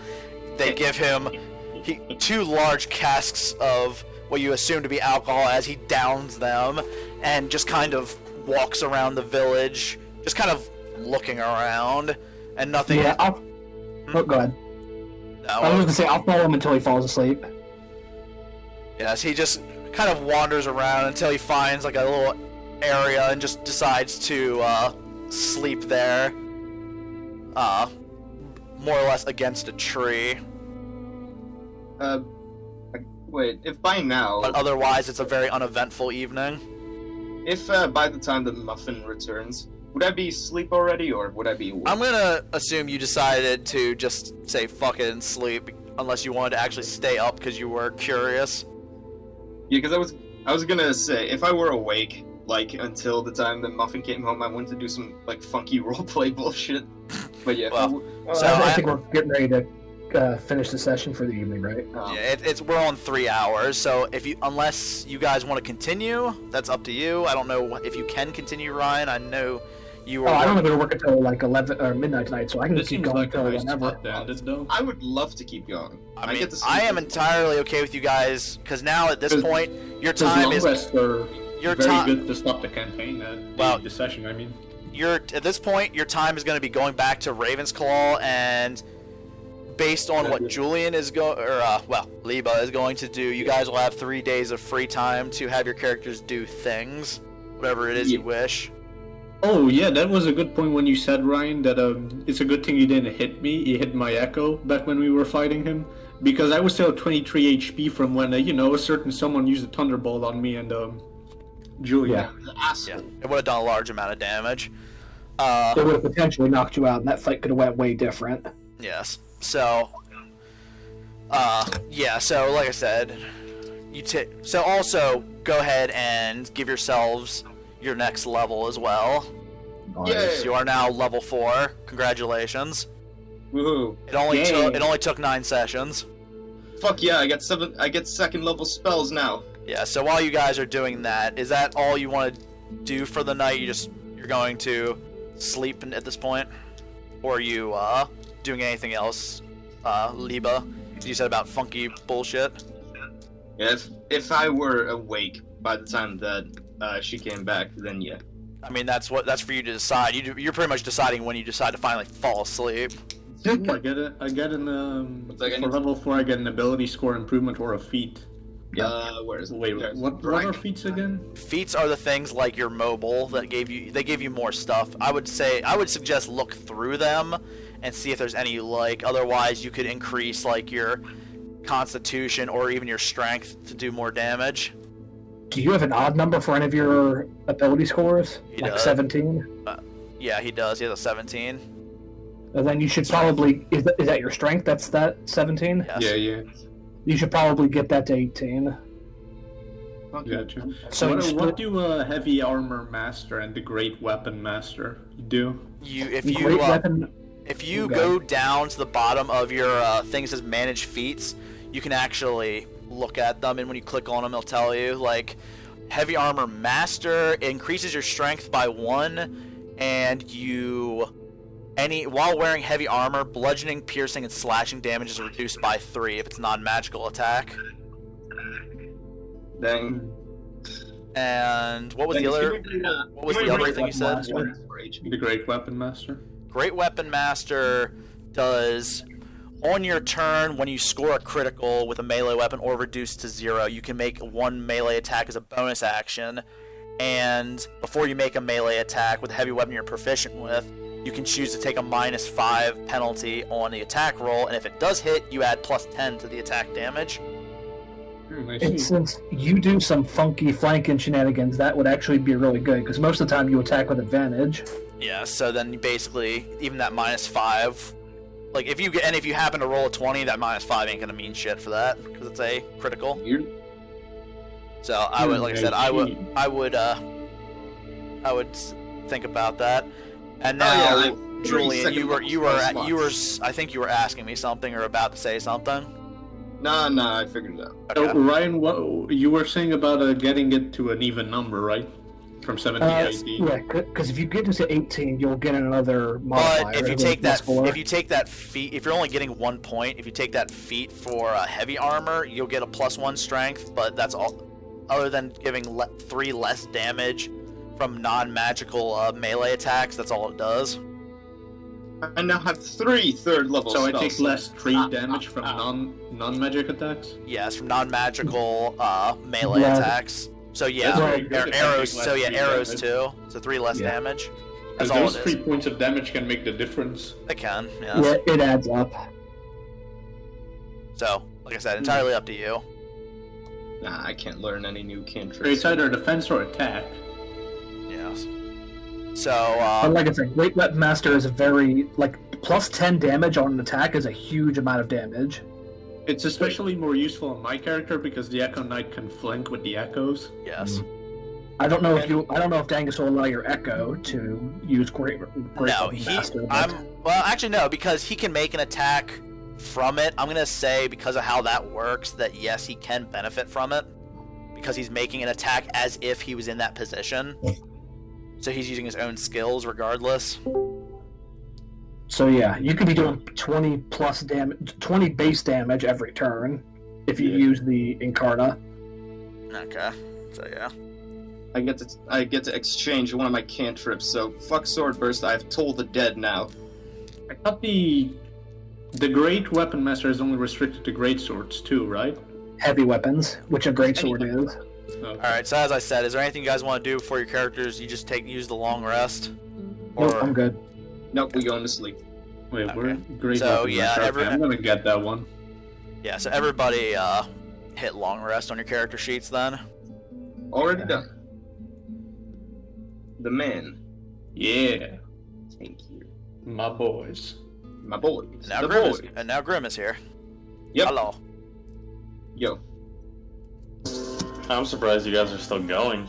Yeah, we Ryan doesn't have to work until later. I have nobody with me, and Void does what the fuck he wants, and Julian is staying It's the up. weekend, my boy. I can stay up however the fuck I want. Yeah. Exactly, same here. Okay, so, but you had missed the. You can also watch the recording later, but It was an I epic probably fight. will. they took out the boss that was in the cave, saved the day, and gave the village of Fellwing a new guardian through the big retarded Beavis and Butthead monster. Literally just Beavis and Butthead. So you can I guess if your character's going to appear and do anything just so he can keep up, you can also advance him to level 4 even though he didn't do anything. Didn't do shit. But I don't want to keep. Oh, look I don't- at this I guy. don't- Gets a free level without doing yeah, shit. yeah, basically. But I don't want to be like, well, sucks to suck. You just don't get a level. Yeah, having a mismatched party sucks. Yeah. He gets a new level because he hurt me. We'll just assume that Thor struck him with lightning, and he just felt a lot of inspiration by that. Dang. But yeah, so now as you guys awake to the morning, you notice that Beavis and Butthead are still kind of just wandering around at this point, keeping an eye out for things. But otherwise, it's a very uneventful morning, and you thank the person who had housed you, and you guys make your way out into the center of the village. I just look towards Muffin. No, I just Wait, go. I'm sorry, could you repeat that again? I'm sorry, I'm looking at the feeds. You guys make your way out to the center of the village. Nothing has happened during the night, and it's been a very uneventful morning otherwise. Beavis and Butthead are patrolling. Yeah. And How's the dog doing? He's doing much better now that he got to sleep off his wounds. Toll the dead. No. Don't toll the dead, no! No, I look towards Muffin and I just say, do you remember that crystal that I found? Yeah, what about it? Apparently, he holds up his sword. I was able to attach it to this. Apparently, that was a ruby of the war mage. I can now channel my magic through my sword. So you see as Liebe holds up his moonlight sword with its the curved blade with a slight gold engravings on it of an elven make, now with a large ruby towards the hilt glowing. Huh. Despite its name, it's still the fake Moonlight Greatsword from Dark Souls 2. Yep. Still not the real one. So that's pretty cool. Yeah. It means I mentioned Muffin being like, that's pretty cool, but what does it mean? It basically means that I'm never going to have to pull out my spellbook ever again during battle. I don't think I've ever seen you pull out your spellbook, ever. I have it under my armpit. It's a strange place to keep a book. He just opens up his cloak and you see the book dangling under his left armpit. It's a special sheath. My father made it for That me. book probably stinks like hell. It doesn't. I swear. It doesn't. It looks at his heritage. It doesn't. Now I'm gonna look swear. Liebe over. When he mentioned his father, I'm gonna look Liebe over pretty closely. So you've got a dragonborn, the tail of a dragonborn with tiefling horns and skin with scales. Yes. So was your dad the dragon, or was your mom the devil? No, or was your mom or dad the devil? No, my father. Doesn't he have a succubus tip on the tail? No, that's just a normal tiefling thing. Oh, it's a tiefling thing. Alright. Yeah. Plus, I A wouldn't know bunch what of perverts. I just say. A bunch of No. degenerates. My father was a gold dragonborn, and my mother is a tiefling. Uh-huh. And I take after both. I see that. Yes. I can see that. It's So just the papa was a rapist and the mama was a hoe. no. No. It's, So, are your parents still among the realm of the living? yes, luckily, they're just back in our home. Which is in Dragon's Dragon's Keep, right? Yes. And that is, I'm going to pull out the map. Dragon's Keep. And... It's up there, and he points where it is. All right, up there in the northwest. Yep. When was the Hello? last time you've been home? Well, let's see. You should call your mother more often. It's difficult to do stuff. With the amount of time you guys have slept and such, I'm gonna say it's probably been less. It's been less than a week, but about maybe 4 days. I'm just gonna throw that number out there. It's been a little over half a week, though I don't have many forms of communication towards her unless I. You're a wizard. Can't you send, an owl or something?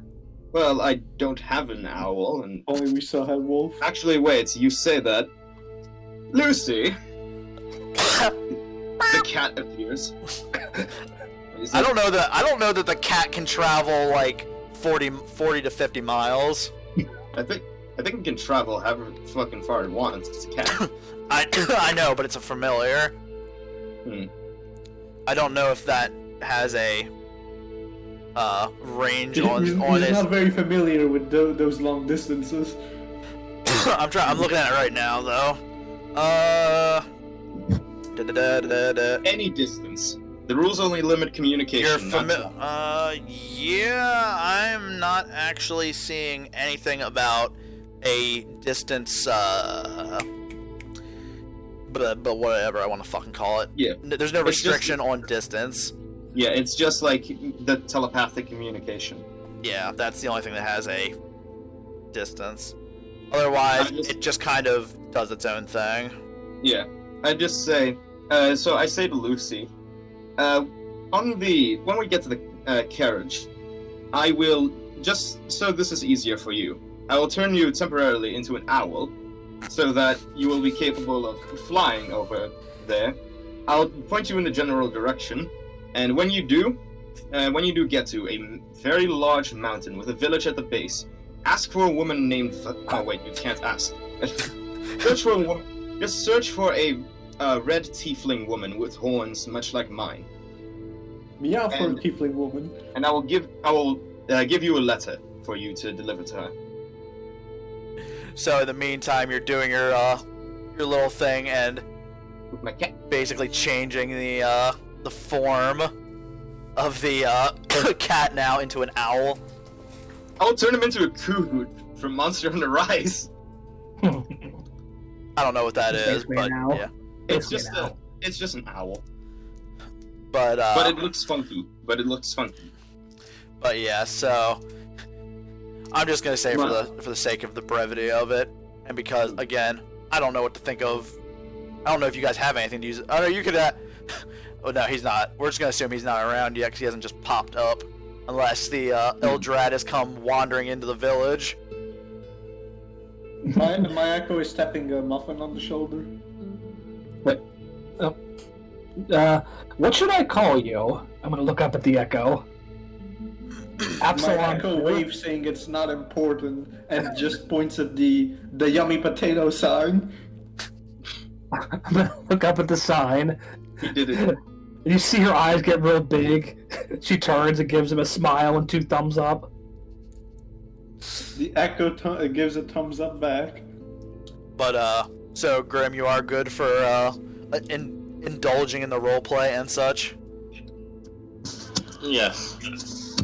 So, as this is all going on, you notice you can hear footsteps in a very stumbling manner as you notice a drunken white dragonborn stumbling into the village and falls face first not too far from you guys. But clerics can get drunk? Yeah, I thought you were a cleric. It depends on the domain. Thor approves. And who said just because I'm a cleric I can't drink? Oh, he's a heretic cleric. He says this, but at the same time, he's laying face first, so it's more of a... It depends on the domain. I said I can't drink. It depends on the god that he worships. Don't worry about it. Okay. But yes, you all mostly... I'm not carrying him through the forest. Because remember, we gotta go back to Malbid to get our, is it Malbid? Yeah, we gotta go back to Malbid to get our horses and cart. I'm not dragging him. I'm gonna look to the echo. Listen, Apsilon's still carrying Doggo, and the echo just pretends like he just starts like pretending to whistle and just starts walking around kicking some Apsilon has away. never He's put not, Doggo. like he's ignoring. So, Ildrad, as you lay there, face first in your own drunken stupor, you realize no one's helping you. But nobody came. How heavy would you say Ildrad is? I think I put 200 pounds. He'd be chunky, boy. This is just fucking Absilon carrying Doggo. Big happy thug. Yeah. Oh yeah, because I don't think Dog is strong enough to carry you. Yeah, especially since I'm wearing chainmail.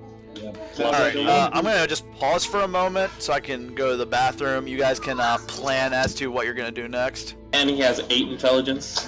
Okay, so as I said, you guys are now reunited, so to speak, with your draconic friend who is up until now been strangely disappeared and now came back drunk. That's a good question. Where were you? You were in the blizzard with us, and then you weren't. You got drunk off the snow. I move my head so that it's not, face first in the ground, and I say, I had a drink. Next thing I know, I was in a forest. No blizzard. I don't know. Odin works in mysterious ways. Wait, don't you serve Thor specifically, though? Yes. That doesn't mean Odin can't fuck with me, though. Yeah, the Norse pantheon is basically chaotic as fuck. He's like that prankster grandpa. No, Might have been Loki, I don't know. Yeah, exactly. Both of us at the same time. Well, can you walk, or are you dead to the world? Or are you a liability? That's what I can walk? Muffin saying. I don't know if I want to, though.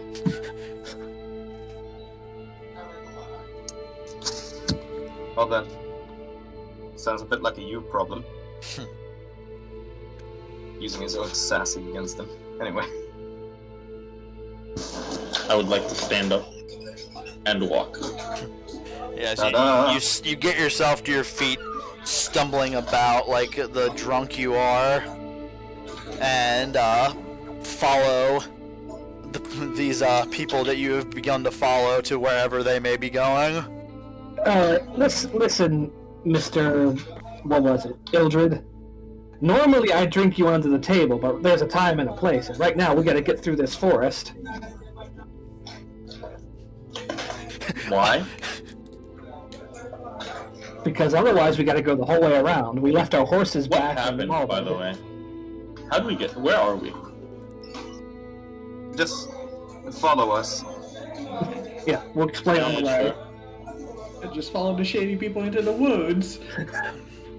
Yes, You will see. with Muffin's expert navigational skills, you guys make your way back out towards the Way Castle, where roughly about where you left your horses.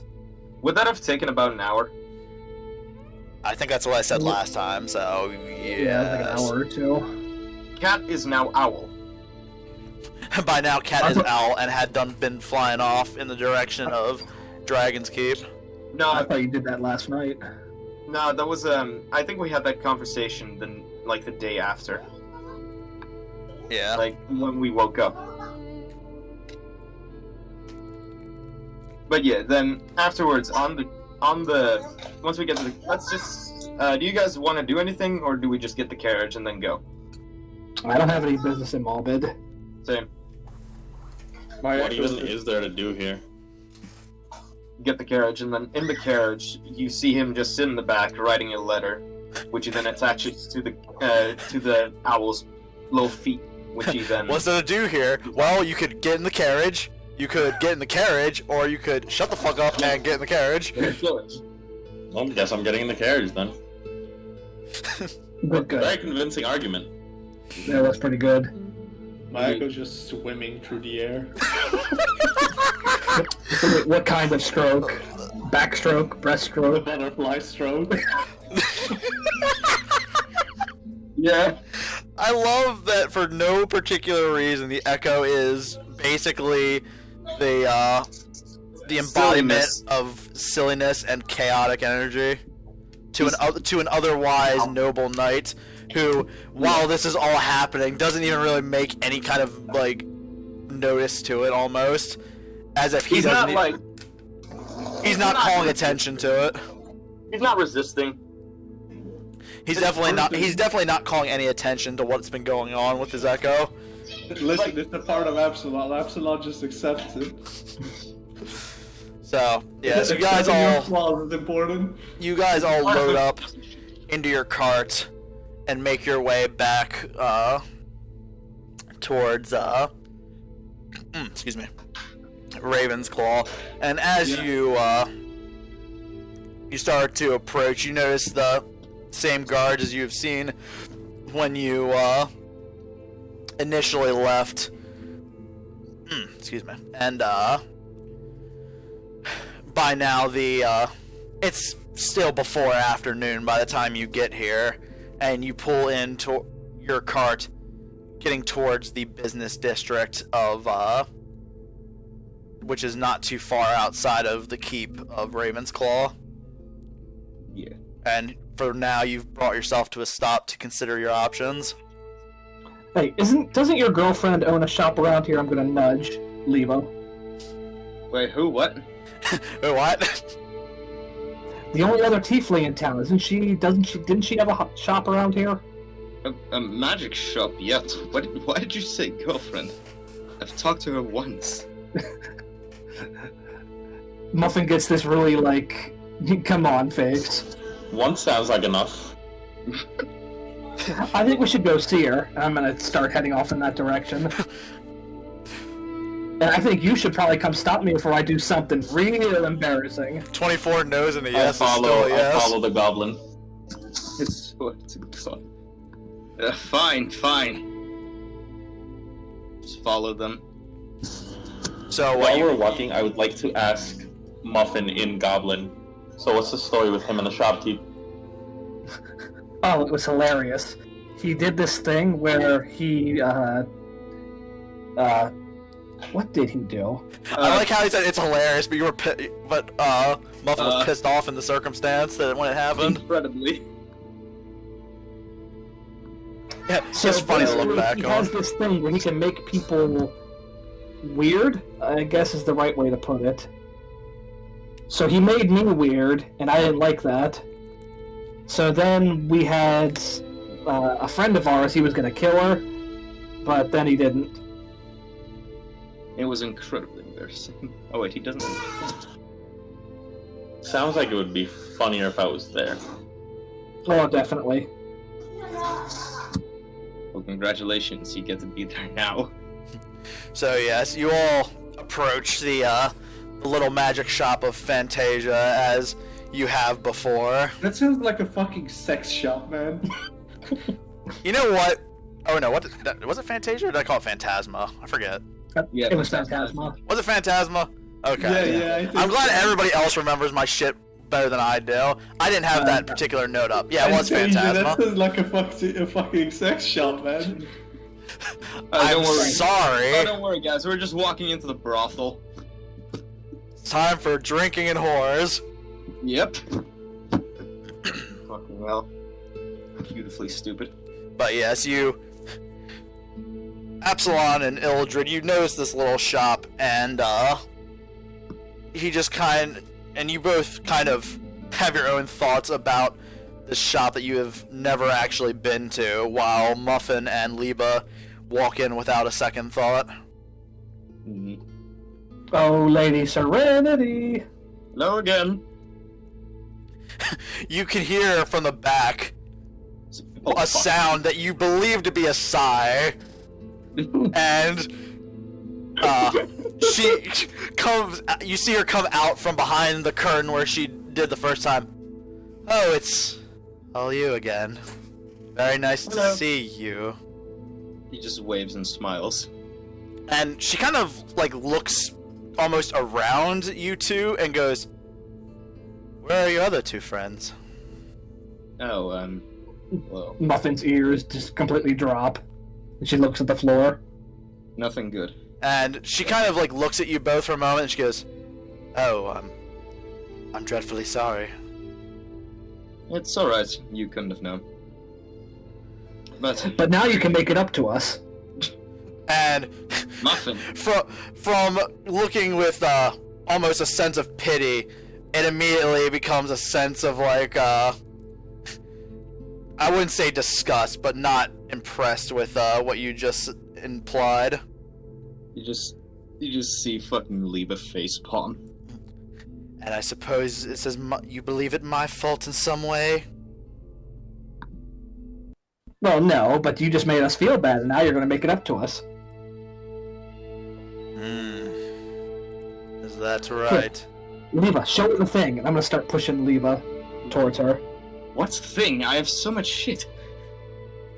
The thing you put on your sword. Oh, yes. What? You know what? I just stop just trying to do this shit.